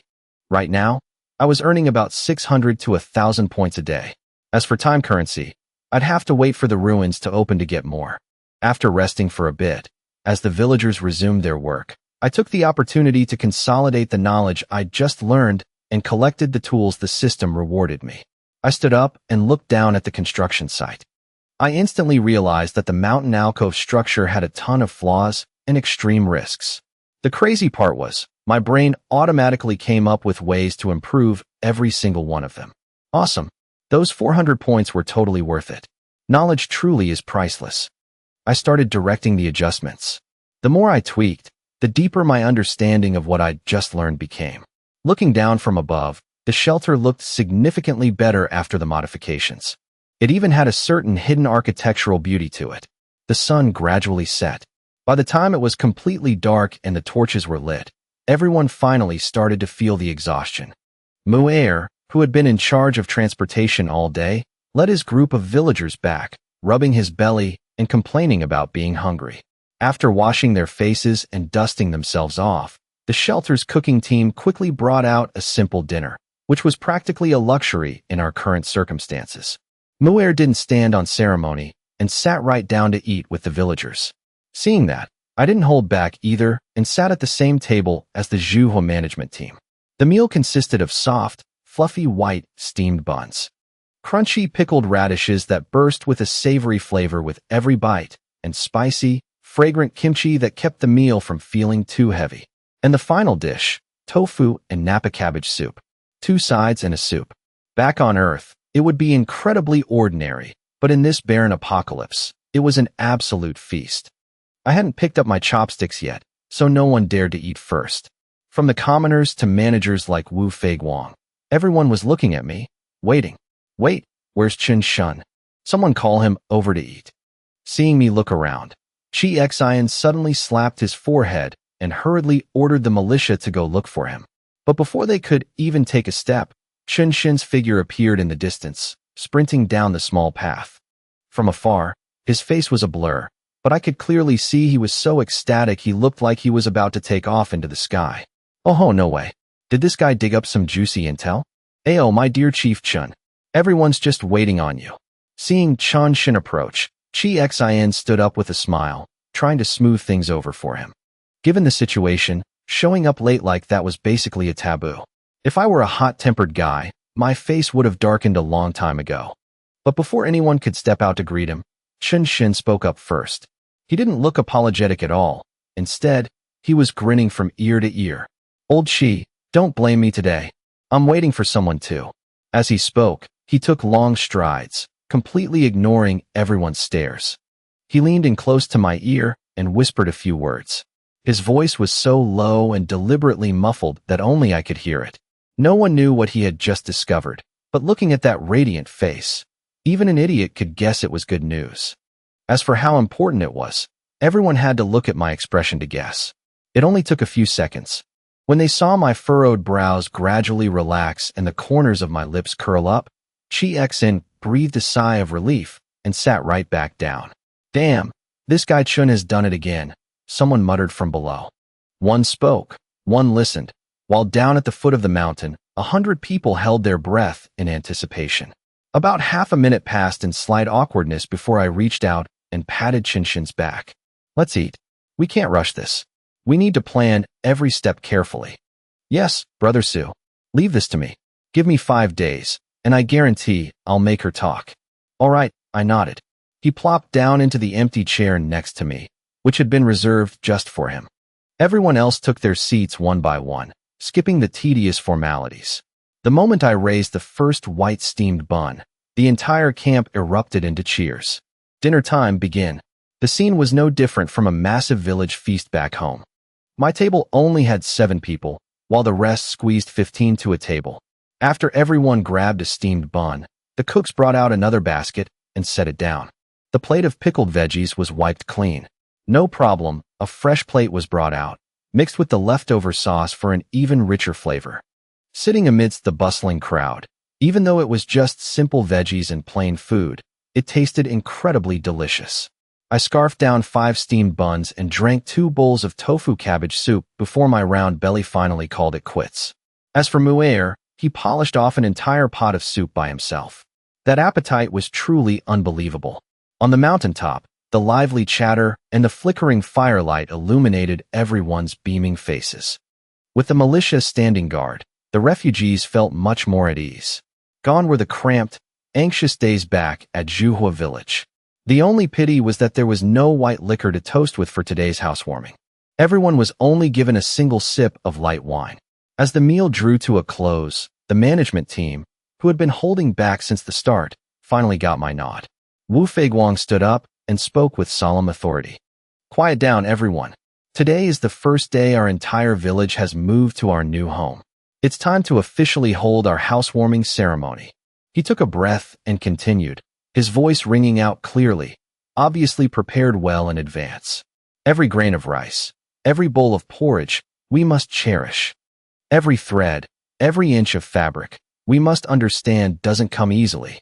Since we set foot in this wasteland less than 2 months ago, our lives have undergone earth-shattering changes. From eating tree roots and gnawing on bark, to the autumn harvest, the mutant fish, and now, white steamed buns and tofu soup. Everyone knows exactly who we have to thank for all of this. Hearing this, the villagers' spirits flared. Arms shot into the air, and their shouts rumbled like thunder. It's all thanks to God Su. Without God Su, I would have starved to death a long time ago. Long live God Su. When there are few people, it's embarrassing. But with a crowd this big, they could shout anything. I looked at them and gave a slight nod. Seeing this, Wu Feiguang grew even more confident and raised his voice again. Before, we were the people of Zhuhua. Now, under God Su's leadership, we will march toward a bright future. The first General Assembly of the Ironstone Mountain Base officially begins. The applause was so thunderous it felt like it shook the mountainside. Hundreds of eyes were fixed on me. If I was just an outsider before, half in and half out, from this moment on, they officially recognized me as their absolute leader. I stood up, looking around at the faces filled with absolute trust, and spoke clearly. Where is the security captain? Report the current personnel count. Chi Xian sprang to his feet. Present. During the relocation from Zhuhua village to here, we suffered 0 casualties and 0 losses. We successfully relocated a total of 137 people. Among them, 1 infant, 12 minors, 48 men, and 77 women. Everyone is healthy. No one is injured or sick. End of report. Chi Xian finished with a crisp, perfect salute. Seeing my confirming nod, he finally sat down, relieved. I continued, where is the head of logistics? Report our current supplies. Hong Kongqing, the head of logistics, stood up. He was just as serious, reading off each category clearly. Food, materials, daily necessities. Everything was detailed without missing a single line. Next was Pei Xiao, the captain of the newly formed intelligence squad. He was in charge of surveying the surrounding terrain and construction progress, so he stood up to report as well. They were all ex-military, so every movement was sharp and decisive.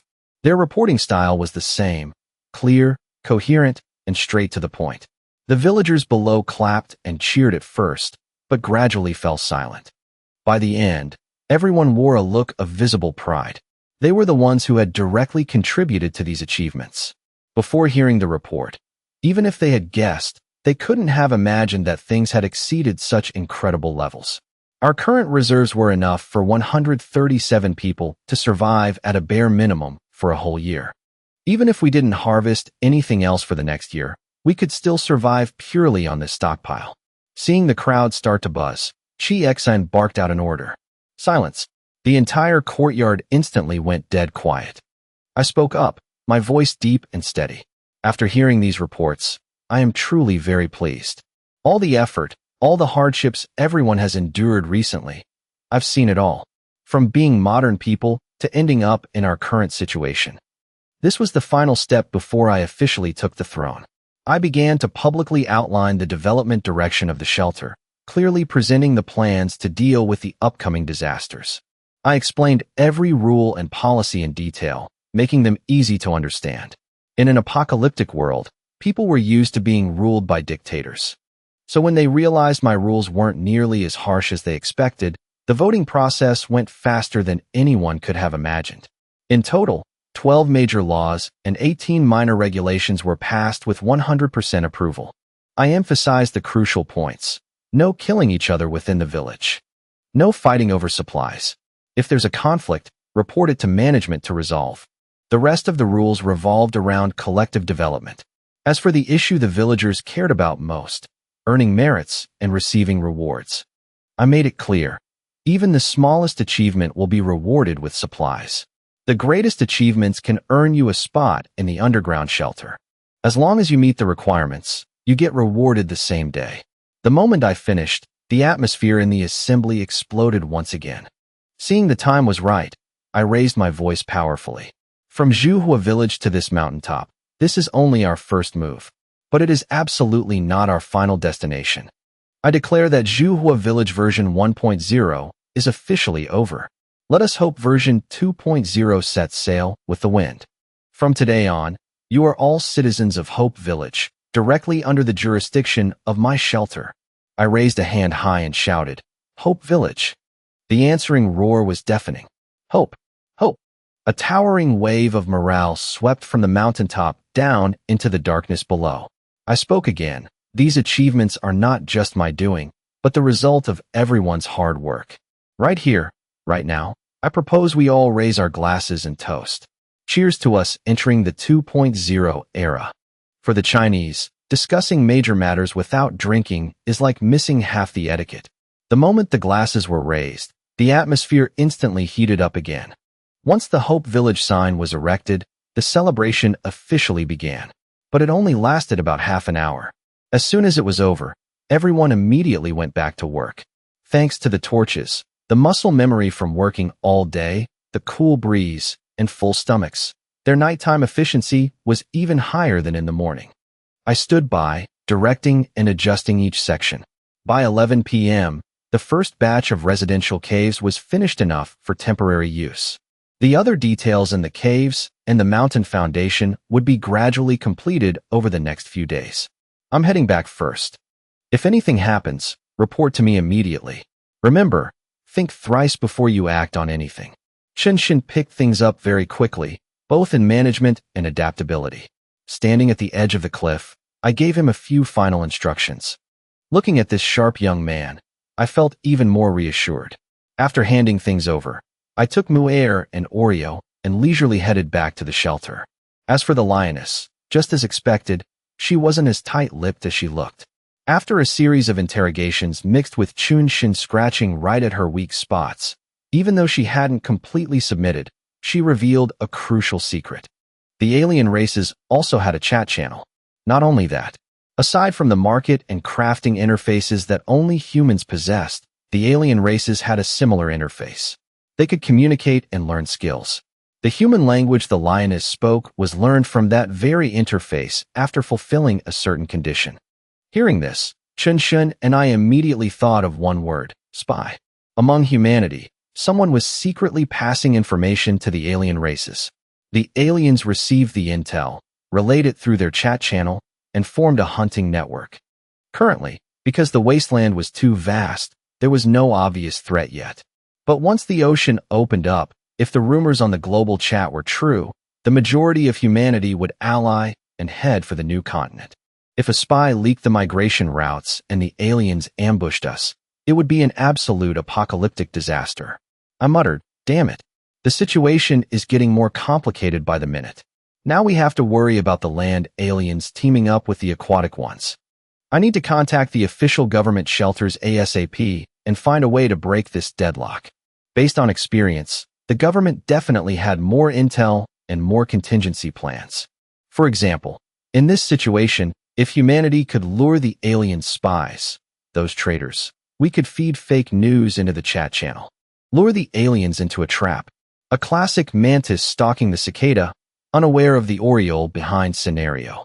The lioness. I tapped my fingers lightly on the table, a sudden thought making me frown slightly. This might actually be a pretty good breakthrough. I looked at the contingency plan for the ocean disaster, pondered for a moment, and added a new line. Recruit traitors. If my goal was to fight back against the world that was driving humanity to extinction, then the alien races were just a small target within that grand scheme. By killing aliens, I got treasure chests. Inside were the module technologies that humanity desperately needed, along with all sorts of bizarre items. As long as the alien races weren't united like a solid block of steel, then according to human military history, for the sake of profit, we could still lure some into an alliance. Right now, there were two pieces of intel I had to verify at all costs. 1. Were the alien races truly united? 2. Were the newly emerged aquatic aliens on the same side as the land aliens? And secondly, among humanity, was there already a spy working with them? Carefully noting those two lines in my journal, I glanced at the clock. The hour hand was inching toward 1 a.m. Even though my stamina was much higher than before, a wave of sleepiness still washed over me. The more you know, the more you have to plan. Right now, Chen Shun was probably racking his brain trying to squeeze more out of the lioness. He was figuring out how to bait more aliens into delivering themselves to our doorstep. But in my mind, I was picturing the scene 20 days from now, when the ocean disaster struck and humanity stood on the brink of annihilation. If the alien races could truly communicate with each other, with humanity looking like a delicious piece of cheese, they could absolutely join forces and organize a massive hunt. A true slaughter, wiping out the entire human migration fleet at a single choke point. If mishandled, this battle wouldn't just inflict heavy casualties on humanity. Once they reached the new continent, the aliens would become exponentially stronger. The new continent, truly an irresistible piece of meat. I shouldn't think too far ahead for now. I could only count on Chunshin to extract more intel. After a simple wash, I lay down on the small bed in the shelter. I stared at the gray ceiling for a while before drifting off to sleep. Even though humanity's survival was reaching a turning point, at least here in Hope Village, things were stable. Time was tight, but it hadn't devolved into chaos yet. Everything could still be planned out long-term. A peaceful night passed. When the morning sun broke through, no one disturbed me. The simple yet vibrant agricultural life began anew. 19 days left until the ocean disaster. Thanks to relocating Zhuhua Village and establishing Hope Village, my survival points saw a slight bump of 1,980 points, perfectly making up for what I spent receiving the mermaid's blessing. Waking up early while the morning mist still lingered, I gathered all the materials and headed to a spot 500 meters away from the shelter. There, I placed down the first major facility for the underground shelter, a small shipyard. A factory capable of building spaceships, but currently only equipped with 4 modules, so the construction process wasn't too noisy. Aside from a few muffled rumbles, once the main frame stood firm, there were barely any distinct sounds. Taking advantage of the lingering fog, right on the empty lot from yesterday, a massive shipyard sprang up. Surrounding it were piles of construction materials, looking like we were preparing to build an entire city. Having eaten his fill last night, Muir was still sound asleep early in the morning. I wasn't in a rush either. I sat inside the shipyard and began studying how to build a destroyer. Time slipped by quietly. From 6 a.m. to 7 a.m., then 7:30. When a few light-sleeping villagers started waking up, they were stunned to discover. On the empty lot from yesterday, an 80-meter-long scaffolding had been erected. Holy crap, look at this. What the hell is that? Don't tell me this is a dock for a warship. Mother of God, it's 80 meters long. What do you mean warship? 80 meters is as tall as a 25-story building. How many stories is your house? I was just here yesterday. There was absolutely nothing. The sky was bright, and the air was still quiet. The loud shouts of a few people instantly threw the area into an uproar. Some who were still half asleep were about to curse them out to get a little more shut-eye, but when they looked up, they froze in their tracks. Right in front of the underground shelter, reflecting the morning sun, a colossal shipyard lay sprawled across the ground like a dormant dragon. The pitch-black scaffolding stretched out endlessly like steel vertebrae, each segment connecting with a cold, imposing majesty. Outside the main frame was a complex web of cables, intricate as blood vessels or a spider's web. Right at the front, a small workshop over 200 square meters was continuously pushing out steel plates via a conveyor belt, beginning to lay the deck. About 20 meters away, the deck was already taking shape, the steel gleaming under the sun. Wow, this sight! Let alone in the wasteland, even back on Earth, you'd be hard-pressed to see such a magnificent warship construction scene in your entire life. At first, it was just a few people whispering. Gradually, dozens gathered, and soon the whole crowd was buzzing like a pot of boiling water. A few underage kids even started imagining things. I bet he's a cultivation master. With a wave of his hand, he can move mountains and fill the seas. Over at the management team, who were having a small meeting, Chun Shun and the others were also drawn out by the massive commotion. They had received word from me early on, so they weren't too surprised. Seeing the crowd growing larger by the second, Chun Shun raised a hand, pulled out a megaphone, and shouted his orders. What are you looking at?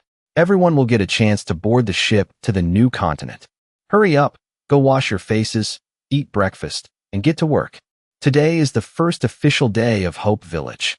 We have rules now. Anyone who doesn't finish their quota gets their rations half tonight. Yesterday, you were all talking big about working through the night. Don't come crying about strict rules tonight when you don't get enough to eat. At the same time, Chi Xian pulled out a brass gong from God knows where and started banging it rhythmically. Urged on by the noise, the villagers scattered like startled birds, each returning to their tasks. Washing up, preparing for a new day. Building a warship was a race against time. Building a new village was no walk in the park either. From the initial large cave, we now had to expand the storage, living quarters, resource rooms, training grounds, and even a grand assembly hall. Every detail needed finishing, and I couldn't handle it all myself. I had to divide the villagers into teams to pitch in. Shouldering this heavy responsibility, Chun Xin naturally didn't dare slack off. Right after the morning meeting, he pushed through Hope Village's first commercial transaction, using 300 caddies of food to hire a world-renowned team of architects to come design the blueprints on site. This food was the 10% tax collected from the villagers. I even chipped in an extra 5% from my personal funds to support it. At exactly 8:30 a.m., as everyone got into position, Hope Village's first breakfast was served. Hele noodles, a favorite dish of the Shanxi people. A standard noodle press, some piping hot noodles dunked in a rich red broth. A rustic dish, serving as Old Pay's reward to thank everyone after the successful village relocation. Now, I didn't have to cook my own meals every day either.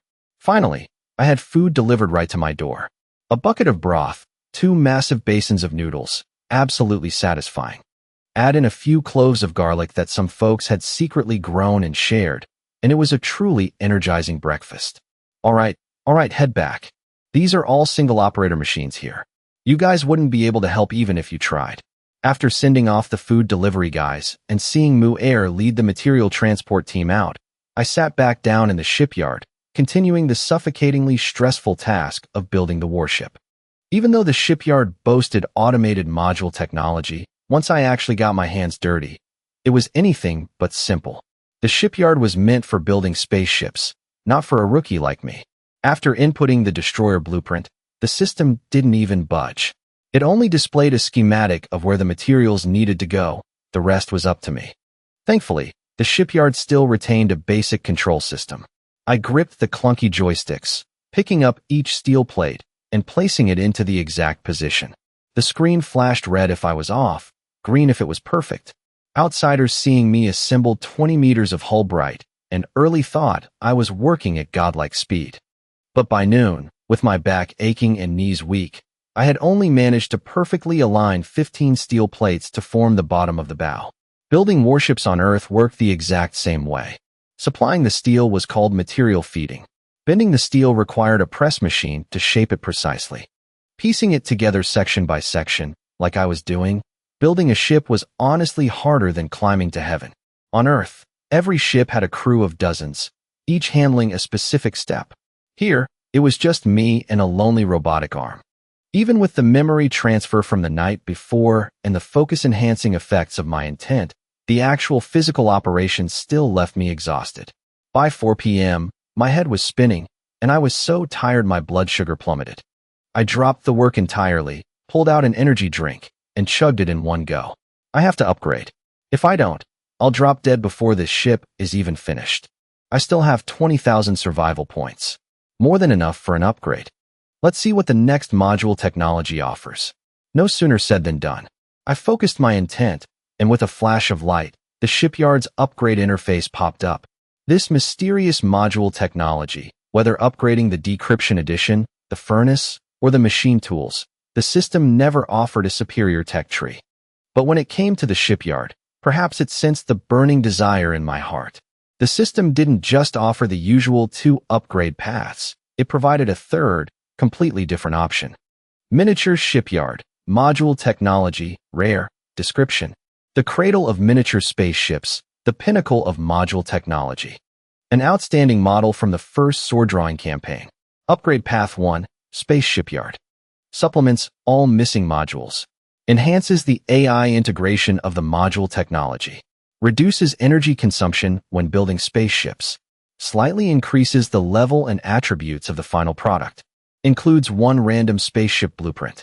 Cost, 137,500 survival points. Upgrade Path 2, Naval Shipyard. Completely overhauls the facility into a dedicated shipyard for naval vessels. Loses the ability to build spaceships, but gains a chance to roll special attributes when building naval ships. Includes a blueprint input system and production assist system.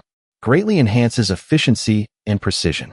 Cost, 12,800 survival points. Upgrade Path 3, Synthesis Technology. Comprehensive upgrade. Unlocks a new tech tree surpassing module technology, synthesis technology. As long as there is energy, it can produce designated items at designated locations. Production time depends on difficulty. If energy is infinite, any item only takes one cosmic time unit. Requirements: 3,550,658 survival points. 500 energy crystals. 1 complete set of module technology. 50 crystals. 1 synthesis core. Evaluation. In theory, imagination is the greatest limit of human science. What you can imagine has very likely already been realized somewhere. Why synthesis technology? So synthesis technology is the 5th tech tree following module technology? Wait a minute, isn't the game system I'm using also based on synthesis technology? I read the system panel like a dry sponge soaking up water, absorbing every line, pondering every meaning. The 3rd upgrade option was practically a hidden gift from the system, offered after sensing the player's desires. In mythology, a wave of the hand creates everything. In sci-fi, energy is used to transmute matter. Humanity's 3rd step was 3D printing. The 4th was modules. The 5th skipped straight to synthesis. Between modules and synthesis, there was a massive gap, an entire missing tech tree. What exactly happened in that gap? The more I knew, the more I realized that the magical feats in Chinese mythology all had a logical basis. Just as the system evaluation once said, the only things holding back human development are lifespan and imagination. What saw a boiling kettle and improved the steam engine? Archimedes took a bath and discovered buoyancy. Newton got hit by an apple and unlocked the law of gravity. Jenner saw milkmaids immune to smallpox and invented vaccination. I hadn't seen it with my own eyes, but from the system's description, I could vaguely sense it. Someone, or a group of people, during the 4th technological explosion, must have proposed a crazy hypothesis. And they made it a reality. Maybe the very game interface I'm using is a product of that group, based on synthesis technology. The thought flashed through my mind, and I couldn't shake it. Just like someone raising goo bugs. From their perspective, they don't want all the bugs to die. They need them to fight to the death to select the strongest goo bug. So the creator of this game system definitely hopes that in this world, the strongest goo bug will be born. It's obvious, judging from the constant disasters forcing the races to slaughter each other. But the question is, what is the ultimate goal? What is the meaning of it all? What role does this system play in that chess game? It's clearly far more advanced than the one raising the goo. Looking at the mechanized control panel and the piled-up scaffolding, I fell deep into thought. The power of synthesis technology goes without saying. If I could create a matter generator, as long as I had enough energy, food and resources would no longer be an issue. That is the ultimate destination of energy science. With energy, you have everything.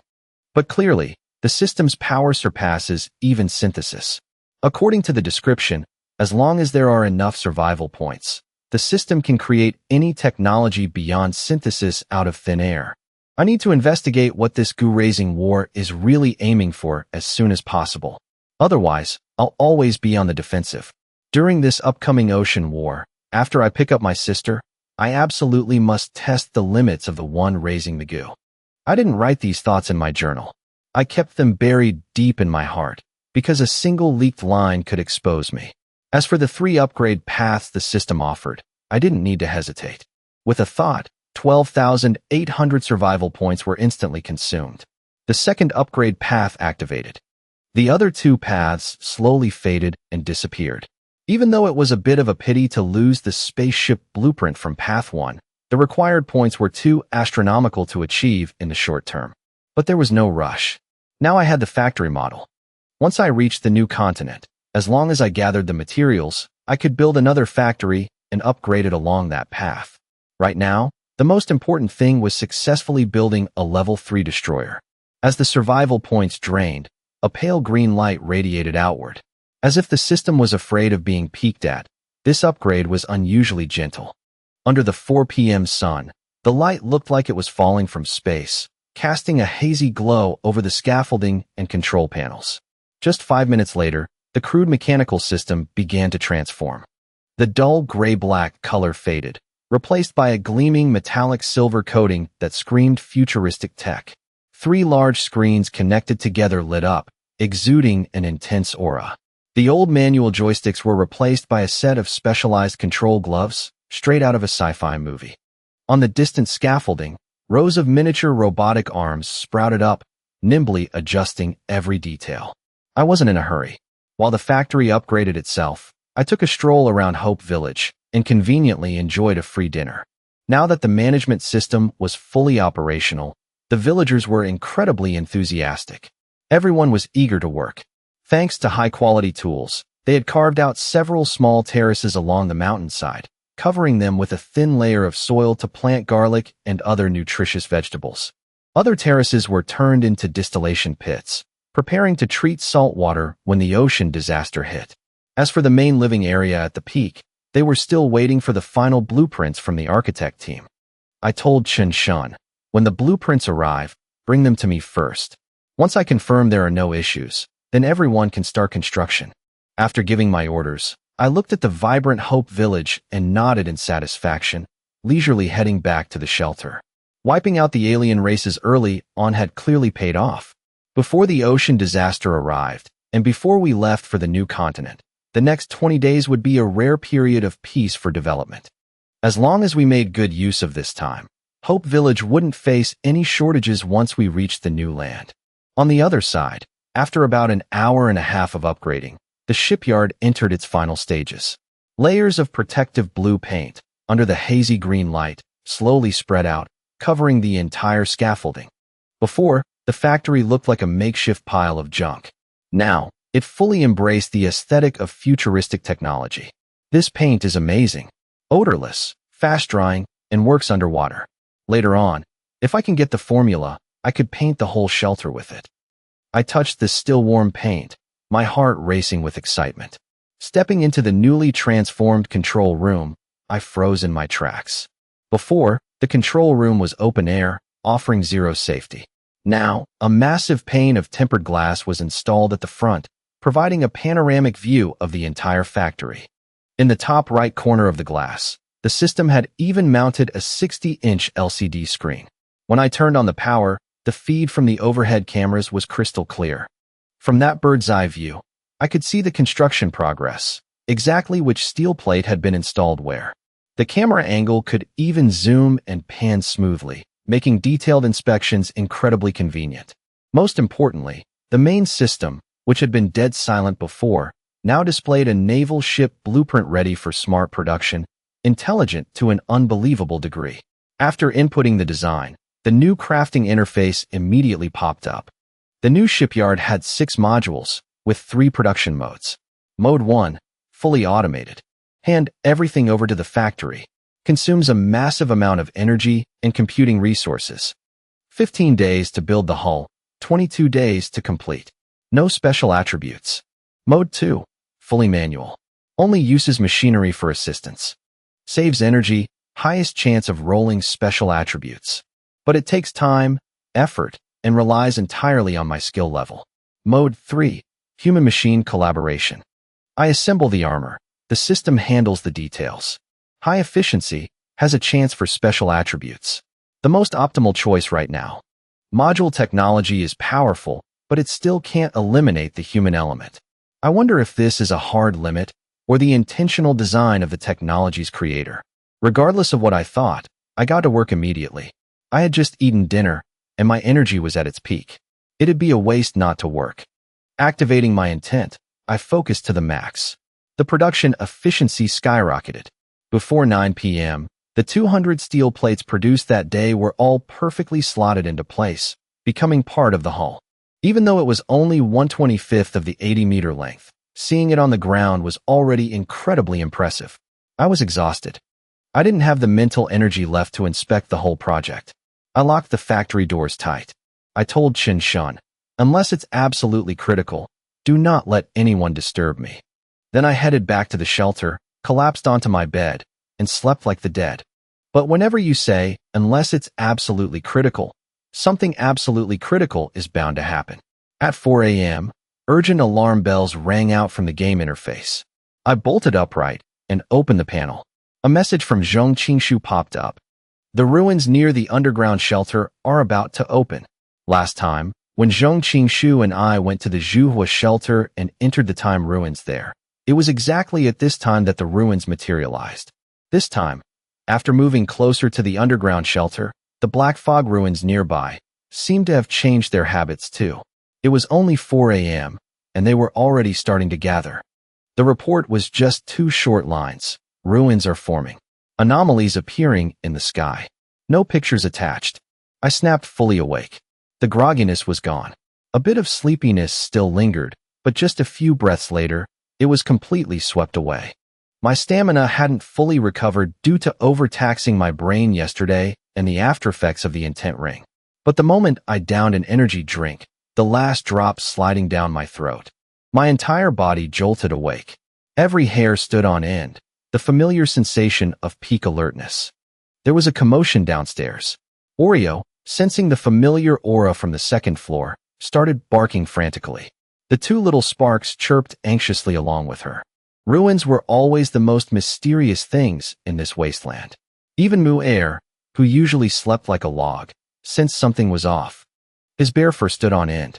He sprang up, grabbing his work tools as if preparing for battle. I didn't need to prep anything else. I went up to the second floor, comforted the 4 little ones for a bit, then went down to the first floor and opened the main door to look outside. Nights in the wasteland were almost absolutely pitch black. No light, no visibility. It was purely a world for nocturnal creatures. But today, the sky was ablaze. Auroras, blue, yellow-red, dark green, colors intertwined like a painting of heaven amidst the darkness. It was unforgettably beautiful. Under that light, over 2 kilometers west of the shipyard, on an empty patch of land without a single scrap of iron, the black fog was gathering. But this time, it was different from before. It was thicker. The first time it was light gray, the second time dark gray. Now, it was a deep, pitch black. Was it hinting at something? Oreo and Mu'er followed closely behind me.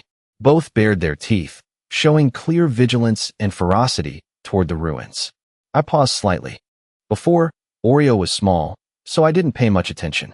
But now, even after fusing with a divine spark, she still reacted this strongly. There was definitely a massive problem inside those ruins.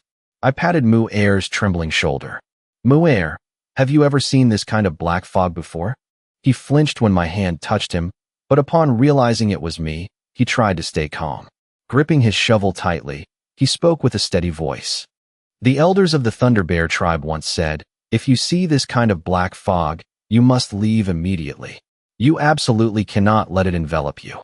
If you don't escape in time, you'll be swallowed by it, trapped inside forever, never to escape. To this day, not a single warrior of the Thunder Bear tribe has ever returned after entering it. Hearing that, Oreo barked twice. I couldn't tell if she was disagreeing or agreeing with Mu'er's words. I asked, you mean no one made it back alive? Mu'er, are you sure they died? Or did they just not come back? Mu'er froze. He held his head, thinking for a moment, before replying with an uncertain tone. They didn't come back. The Thunder Bear tribe never found their bodies. That's right. The elders only said they couldn't return alive. Could it be they're still alive inside? Of the 2 ruins I knew of, only the one near the underground shelter terrified these 2 so much they cowered. As for the ruins in the Zhuhua area, they were actually eager to go in and explore. Just from that contrasting reaction, I could deduce one thing. Either this black fog ruin was truly terrifying, or the land I was born in held a secret no one knew about. I leaned more toward the second possibility. How exactly were the ruins formed? And why did only the ruins near this underground shelter lead to a parallel Earth? Carrying these questions, While the black fog had yet to fully take shape, I headed back to the third floor to prep my gear. Come to think of it, this was already my third time entering the Black Fog ruins. And if nothing changed, the next half year would be my last chance. This time, I absolutely had to conquer the ruins and uncover all the secrets inside. Prepping my gear, I started checking every item one by one. M1 rifles, 3, fully loaded. 10 quick reload magazines and 1,000 spare rounds. Type 80 machine guns, 3, with 3,000 rounds. Pistols, 10, each with 12 rounds, plus 2,000 spare rounds. Explosives, 10 packs. Everything was ready. Aside from firearms, I also pulled out the 3-bladed halberd I had unboxed earlier and handed it to Mu-Er as a melee weapon. With the strength of a Thunderbear warrior like Mu-Er, if that mastiff that attacked us before came back, he'd smash it to pieces in a heartbeat with this halberd. Weapons done, next was armor.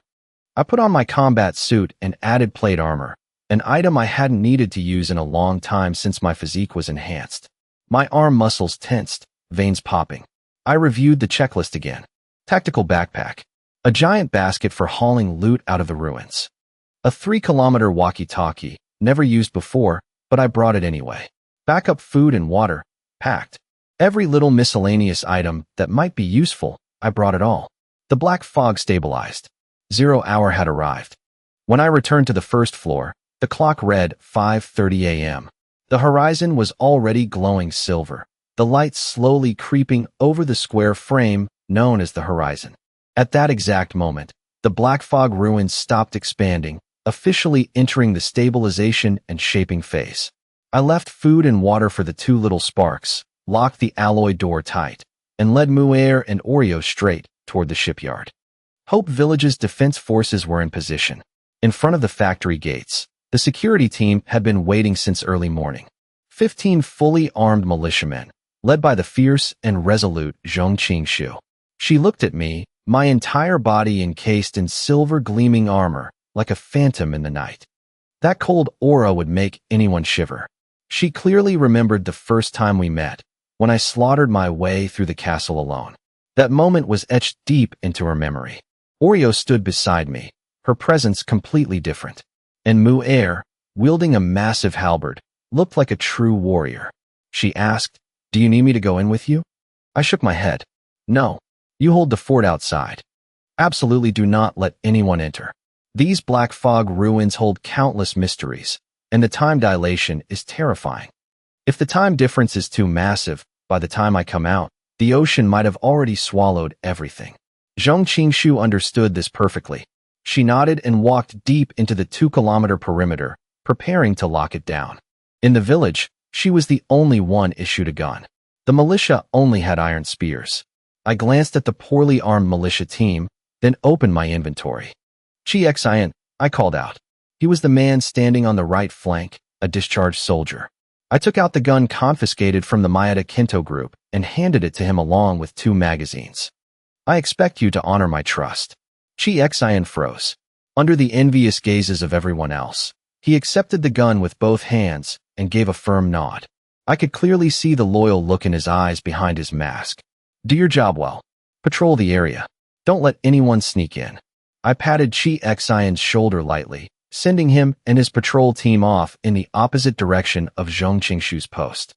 Immediately after, I cleared my mind of all distractions, bringing my body into a pre-combat state. One hand acting as a spear, clad in armor, I stood right in front of the entrance to the forming black fog ruins and began practicing the Su family's spear techniques. I thrust my arm forward, so powerfully it felt like it could pierce through the fog. My legs were planted firmly, rooted deep into Mother Earth. After one full routine, sweat beaded on my forehead. Behind me, Mu-Er was also training in the ways of the Thunderbear tribe, sometimes doing push-ups, sometimes doing continuous jump squats. In the end, gripping the massive 3-bladed halberd, he started practicing alongside me. 2 big guys and 1 little guy. Only Oreo lay still on the ground, divine light flashing in her eyes. She stared intently at the black fog ruins, not moving an inch. Second routine. Third routine. Sweat poured down like a waterfall. I pulled a water bottle from my inventory, tilted my head back, and chugged half of it. I handed the other half to Mu'er, just as he finished drinking and handed it back. Right before our eyes, the black fog ruins finished forming. A pitch-black gate, so dark it was eerie, materialized right in front of us. The first time I entered, it was just an invisible dark membrane. The second time, it was a distorted portal. Now, for the third time, it made a proper gate just to scare me? Seeing this change, I wasn't afraid at all. On the contrary, my fighting spirit blazed fiercely. I licked my dry lips, my sharp gaze piercing through the black fog, aiming at the dirt wall inside that had been knocked down before. Without hesitation, I drew a steel saber in my right hand and a pistol in my left, leading the two little ones straight into the ruins. Rumble, the black gate seemed to sense my intent to intrude and instantly churned up a suffocatingly thick layer of fog. I took a step forward. The gate retreated a step. I kept advancing until I stepped into the exact same spot as the previous two times. Only then did the gate stop. Instantly, I swung my saber, slashing straight down. A strike so sharp it tore through the air, ripping a clear fissure into the fog. Heh, is there something on me that scares you? The more times the black fog ruins appeared, the more it acted like a living creature. I sneered and signaled Mu'er to charge. The two of us started hacking away like a storm. In less than 5 seconds, that badass-looking gate shattered into nothingness. It couldn't stop us anymore. Before stepping in, I opened the control panel and sent a message to Zhongqingshu. I'm heading in. Prioritize safety. If the enemy is too strong, survival comes first. We'll figure it out when I get back. Ding. Hearing the successful send notification, I didn't hesitate anymore and plunged straight into the fog. Swoosh. The exact moment the three of us vanished, under the morning light, right in front of the militia and Zhongqingshu. The black fog began to shrink at a terrifying speed. Second 1. From 2 kilometers down to less than 300 meters. Second 2. It shrank further to just 1 meter, turning into a dark green turtle shell. Second 3. The turtle shell shot into the sky, vanishing without a trace. Second 5. The sky full of auroras also dissipated as if it had never existed. If they hadn't seen it with their own eyes, anyone would have thought it was all a hallucination. Inside the ruins, a flood of notifications poured into my mind. Record. Detected player Su Mo has entered the ruins. Record. Control panel locked. Only inventory is accessible. Record. Detected time currency. Unlocking level 1 privileges. Record.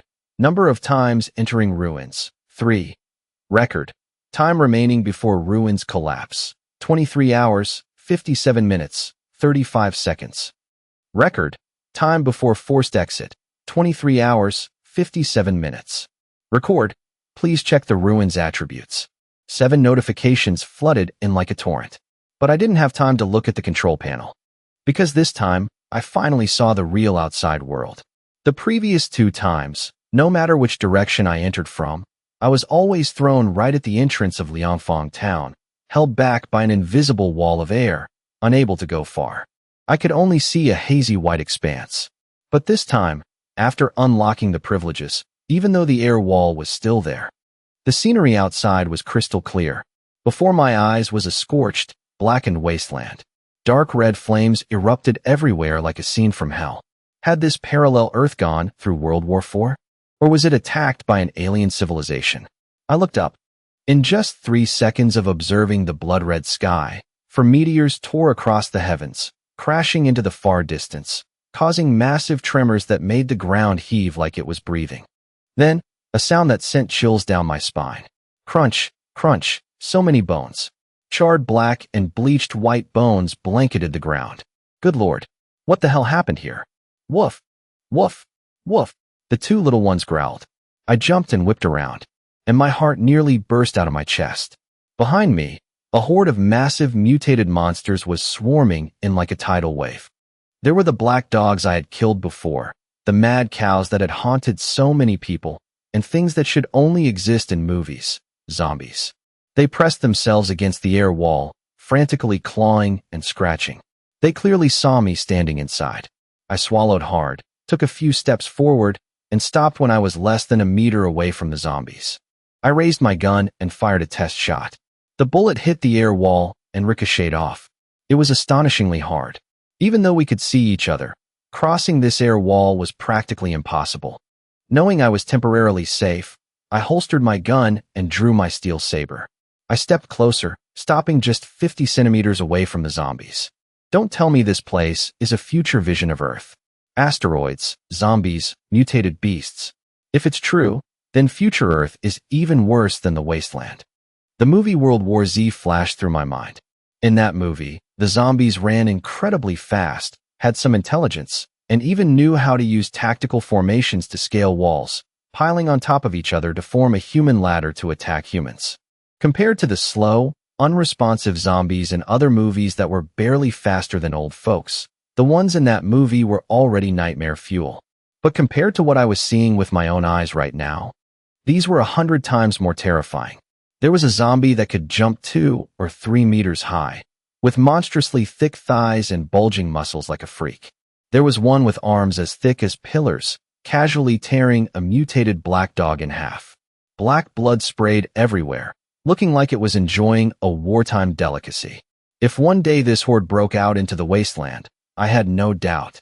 No matter how strong the alien races were, they'd be hard-pressed to withstand the first wave of attacks. I continued observing. Since I couldn't open the other game functions, I took out my notebook and started recording the creature's traits. From regular zombies to all sorts of bizarre, mutated monsters. Since I couldn't get close, I could only jot down their appearances and behaviors, waiting to fill in the rest once I got closer later.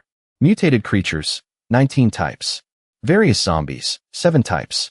For now, it seemed that as long as they didn't get in each other's way, the zombies and the mutants could coexist peacefully. And I have to say, even if humans turned into zombies, in this apocalyptic world, humanity was still at the top of the food chain. From my initial fear, I gradually relaxed.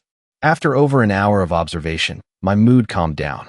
As long as they were living creatures and not fictional ghosts, there was always a way to deal with them.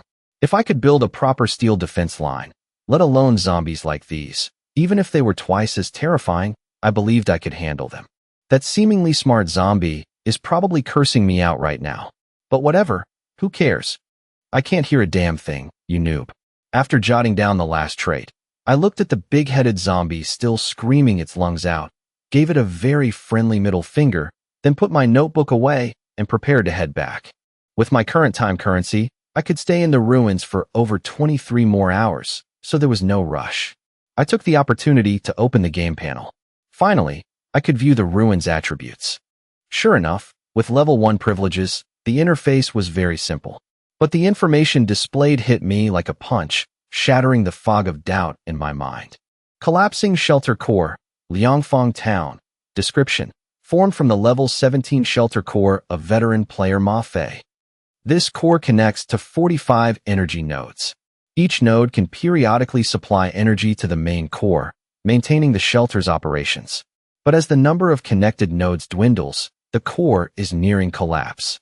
Supplying energy can delay the collapse and maintain the shelter's protection rules. The core's owner, Ma Fei, is dead. Shelter link coordinates: Wasteland 11056, 35875. Energy required to restore core: 10,000 disaster points or equivalent. Replacement cores needed for relinging: 200 intact cores or 1,000 damaged cores. Time remaining before core collapse: 22 hours, 41 minutes, 22 seconds. Time consumed when activating protection rules: 12 hours. Can be compensated. Before, I always thought I was entering a ruin. Who would have thought I was stepping into a place that used to be someone else's shelter? A level 17 core. Holy hell. This Ma Fei must have survived countless disasters to climb to this level. Now I get it. Why time flows normally outside some ruins, while in others it runs like crazy. I stood dumbfounded, staring at the lines of information. What was once vague and mysterious was now as clear as the midday sun. In short, if I kept upgrading my shelter, eventually I'd have the authority to set regional rules. These rules are recognized by the system. As long as someone else's subcore isn't strong enough to resist, all players must obey those rules. So, the reason my game functions were completely locked was because Ma Fei had set it up that way beforehand. And each shelter level affects the degree of suppression on outsiders. So, this Liangfang area is actually an abandoned level 17 shelter. The more I thought about it, the more I trembled with excitement. Putting all the facts together, this place isn't Earth. It's a type of supernation built by humanity on the wasteland. The outside world is a land that has endured hundreds, thousands of disasters. The real Earth is probably just a shelter like this too. The only difference is that the core's owner is already dead. Making bold hypotheses, verifying them carefully. As a true materialist warrior, I've always kept my distance from all that mystical mumbo-jumbo. In my eyes, there's nothing science can't explain. It's just that human science isn't advanced enough yet. As the only person on Earth belonging to the Tier 3 technology level, but seeing a Tier 5 world, I had more than enough foundation to analyze the previous mysteries myself. Right now, I needed to find out the real reason Ma Fei died, and what exactly the world outside these ruins was. Did this level 17 core only cover Liangfang town, or did it include the surrounding areas too? If that hypothesis was true, that the Liangfang town ruins were just the level 17 shelter core of veteran player Ma Fei, then all the bizarre events behind it were truly spine-chilling when you thought about it. I walked over to the small courtyard where the Mastiff had hidden before and signaled Muir to smash the dirt wall. Seeing the time in the ruins increase by another hour thanks to this act of vandalism, I finally felt at ease sitting down on a rock in the middle of the yard to start analyzing. This time, I had time currency, so I wasn't in a rush to explore the other houses. Instead, I took my time, pulling out my notebook and pen, carefully writing down every line of deduction. Suppose I lived in a shelter like this. Why would I leave? Or more accurately, why would I be forced to leave?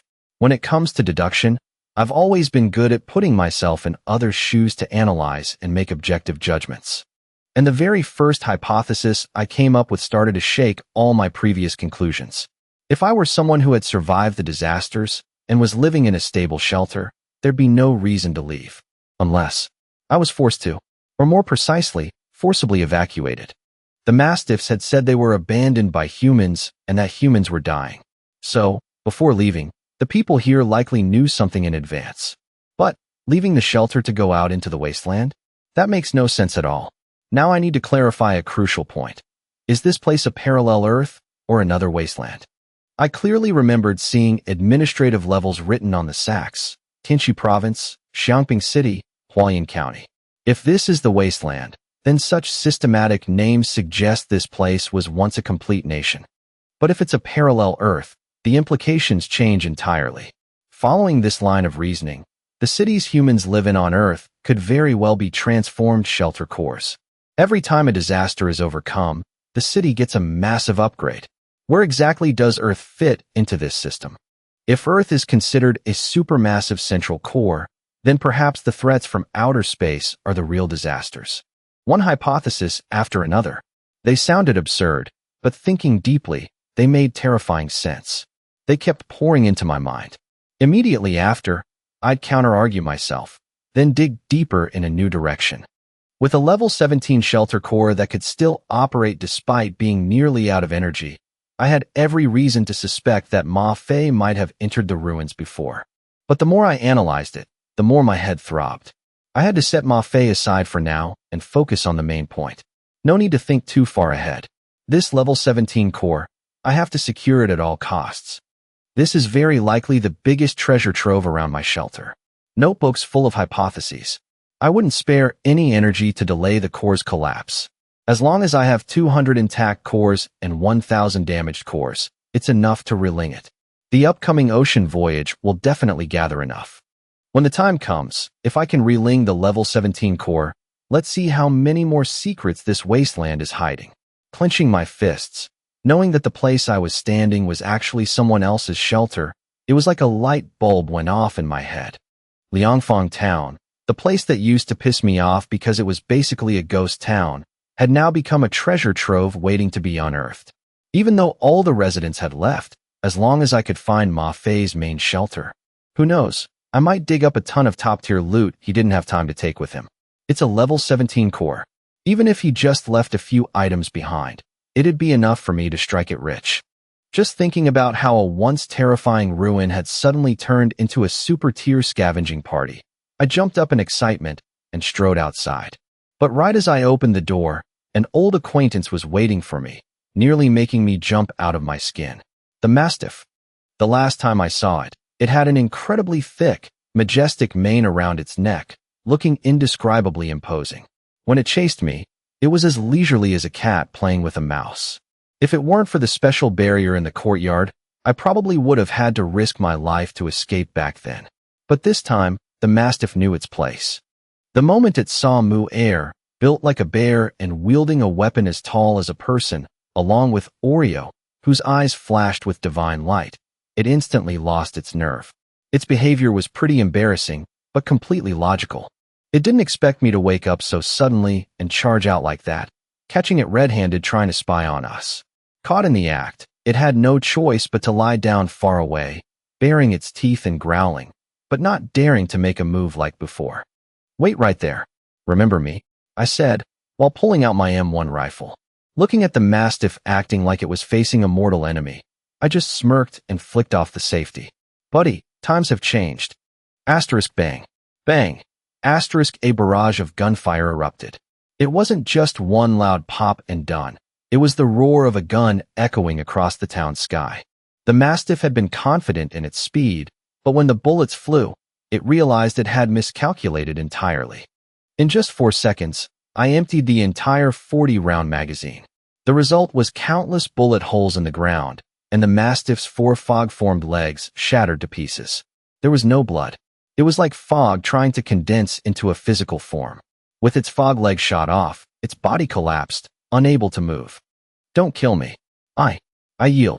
Seeing Mu-Er approaching with a ferocious look, carrying that massive 3-bladed halberd, the Mastiff might have been defiant inside, but its body knew better. "Oomph. You old mutt, you dare ambush us. I'm going to teach you a lesson today."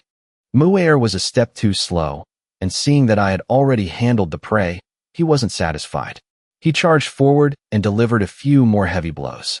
The fog legs that were trying to regenerate were smashed apart again. This time, the recovery speed slowed down significantly. The Mastiff's eyes were filled with despair. "Talk. Where did the humans here go? What do you know? Spill it all, and maybe I'll spare your life.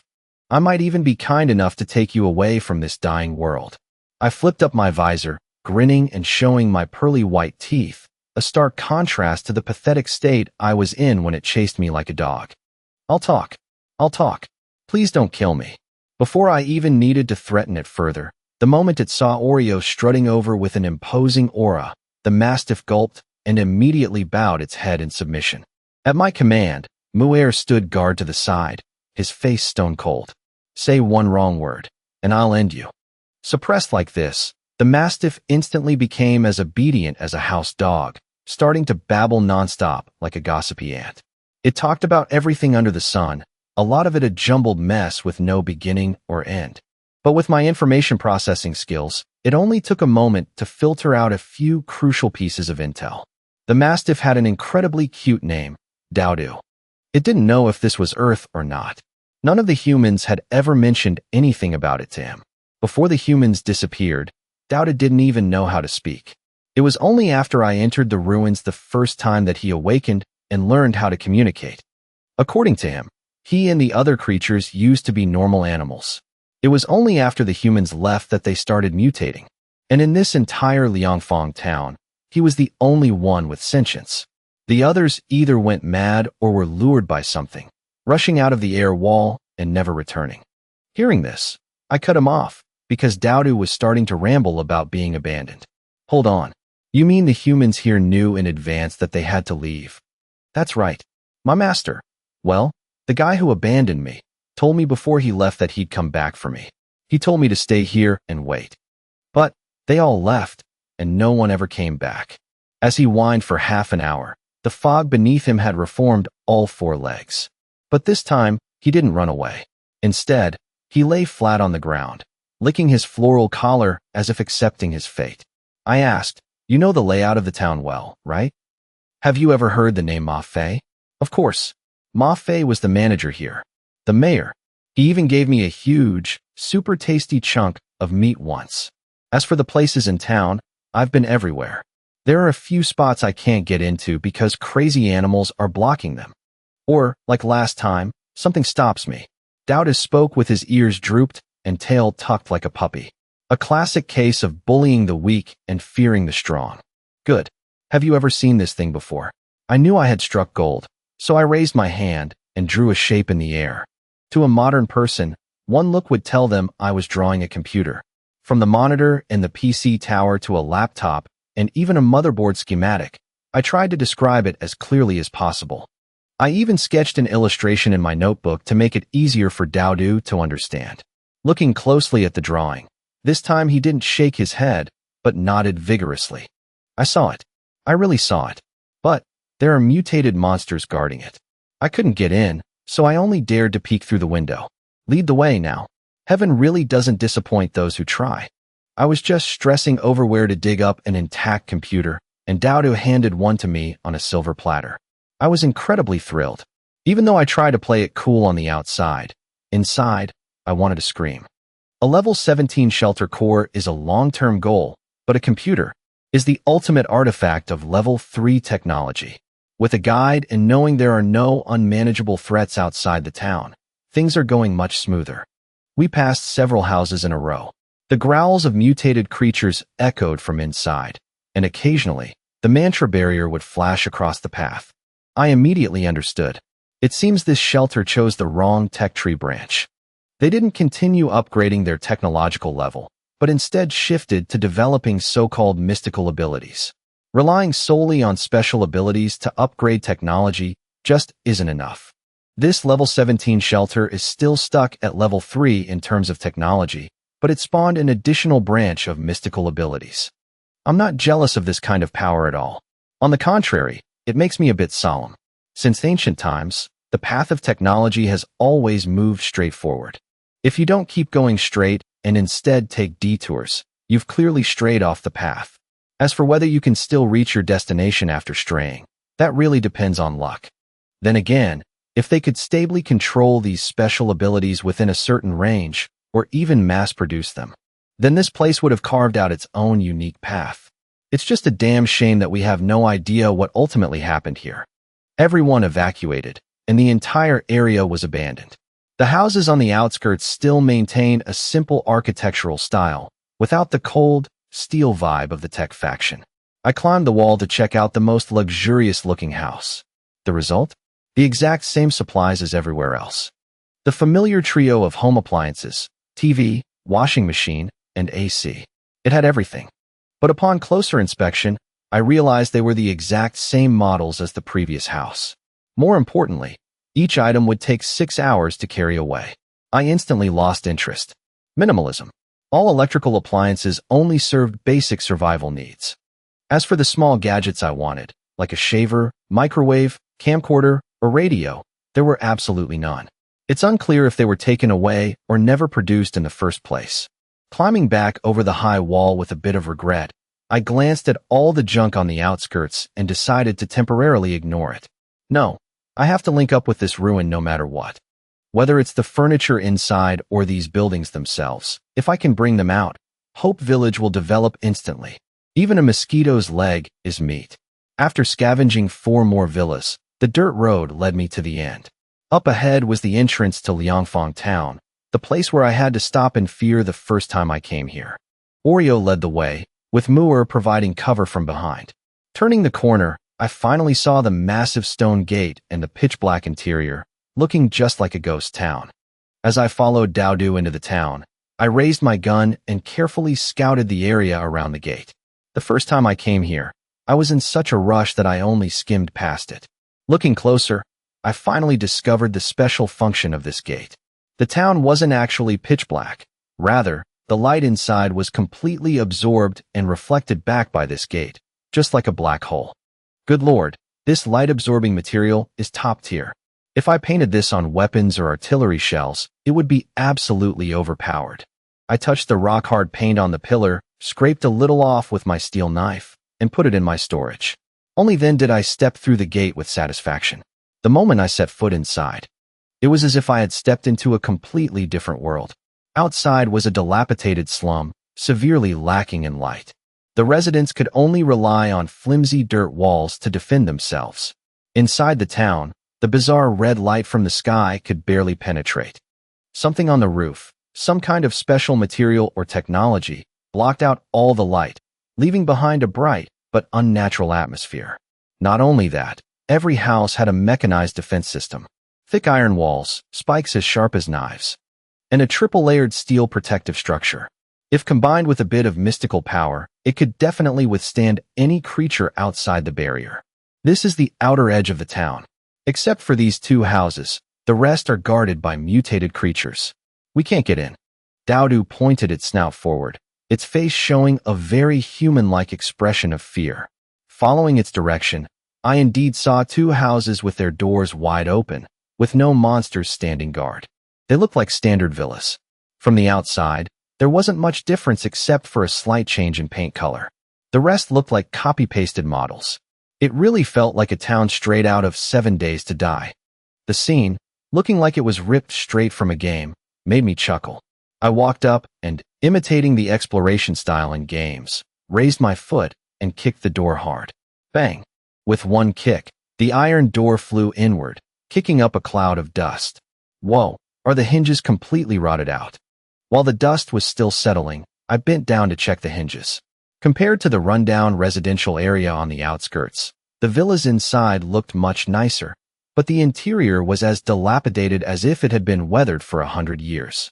Once the dust settled and seeing that Oreo didn't detect any danger, I stepped inside to search. The wooden floor was rotten, creaking with every step, feeling like it would cave in if I used just a little force. The first floor was probably the owner's living room. It was still quite intact. It seems they didn't have time to take everything when they left. The familiar trio of appliances was all there: TV, washing machine, and AC. But the thing that caught my eye the most was sitting in the corner of the room. A vacuum sealer. This thing is worth 12 days of survival in the apocalypse. There are even 2 spare rolls of bags. But looking at these marks, the owner must have used it to pack their things before evacuating. Feeling both appreciative and regretful, I dusted off the machine, carried it over to the sofa, and carefully covered it with a cushion. Only then did I head up to the second floor. The second floor was the living quarters. The bed and blankets were still about 80% usable. There was even a brand new set of bedding still in the closet. It only takes half an hour to transport. I'm taking it, obviously. I immediately stored the bedding set into my storage space, casually stuffing in a thick goose-down blanket as well, before happily heading up to the third floor. The third floor used to be an armory, but now only a thick layer of dust remained. What a pity. It seems the people here had to evacuate in a hurry and took all the strategic supplies with them. Jumping down from the second-floor balcony, I entered the house next door, and the result was exactly as expected. Identical. Same layout, same type of items. Same level of decay. When retreating in an emergency, the only things left behind are bulky items or everyday necessities not worth taking. Whatever. Take me to Mayor Ma Fei's house. These commoner houses aren't worth looking at. After exploring the 2 houses and climbing onto the roof to observe, I had a general overview of the town's layout. The outskirts of the town weren't large. The residents here weren't important figures. It was like a border zone. There were 45 houses in total, with about 10 people per house. Inside the stone gate, there were another 60 houses. Averaging 6 people per house, the population was roughly between 700 and 1,200. Compared to Earth, it was just a small village. But in a post-apocalyptic setting, that number was impressively large. Just feeding that many people was a highly daunting issue. Ma Fei's house was located the deepest inside. I had never been in there. None of the mutated creatures that rushed in ever made it out alive. Following Dowdu past nearly a dozen more houses, I finally stood before the largest, most prominent one. The nameplate Ma Fei hanging in front of the door was unmistakable. Completely different from the other houses reinforced with steel plates, Ma Fei's door was just a few flimsy wooden planks, so weak it looked like it would collapse at a glance. I tried circling around to the back. Just as Dowdu said, right under the window, I saw what I had been longing for. A computer setup. LCD monitor, water cooling. Just looking at the PC case, I could tell the specs weren't bad at all. I quickly pulled out my tactical binoculars and carefully inspected every component. My heart was pounding. But right at that moment, Oreo's ears perked up and it let out a low growl. Oreo, is there danger inside? Seeing its unusually vigilant attitude, I immediately suppressed my excitement and lowered my voice. The supplies of the Expeditionary Legion from the parallel world were never ordinary. And Ma Fei, someone who could develop to level 17, was definitely no simpleton. It wouldn't be strange at all if he left behind anti-theft traps. Woof. Yeah, is there really something? Since the day it was born, this is the first time I've seen Oreo react like this. If there's something in there, I have to lure it out first. I quietly moved to the front of the house, staying far away from the computer area. Then, I pulled out 4 Type 80 machine guns and loaded them up. My eyes turned cold. Buddy, dead is dead. No matter how formidable you were alive, as long as you're not a ghost, you still have to fear bullets. I handed 3 of the guns to Muir. I lay prone in front of the door and signaled to get ready. The moment my hand dropped, gunfire instantly erupted, roaring like thunder.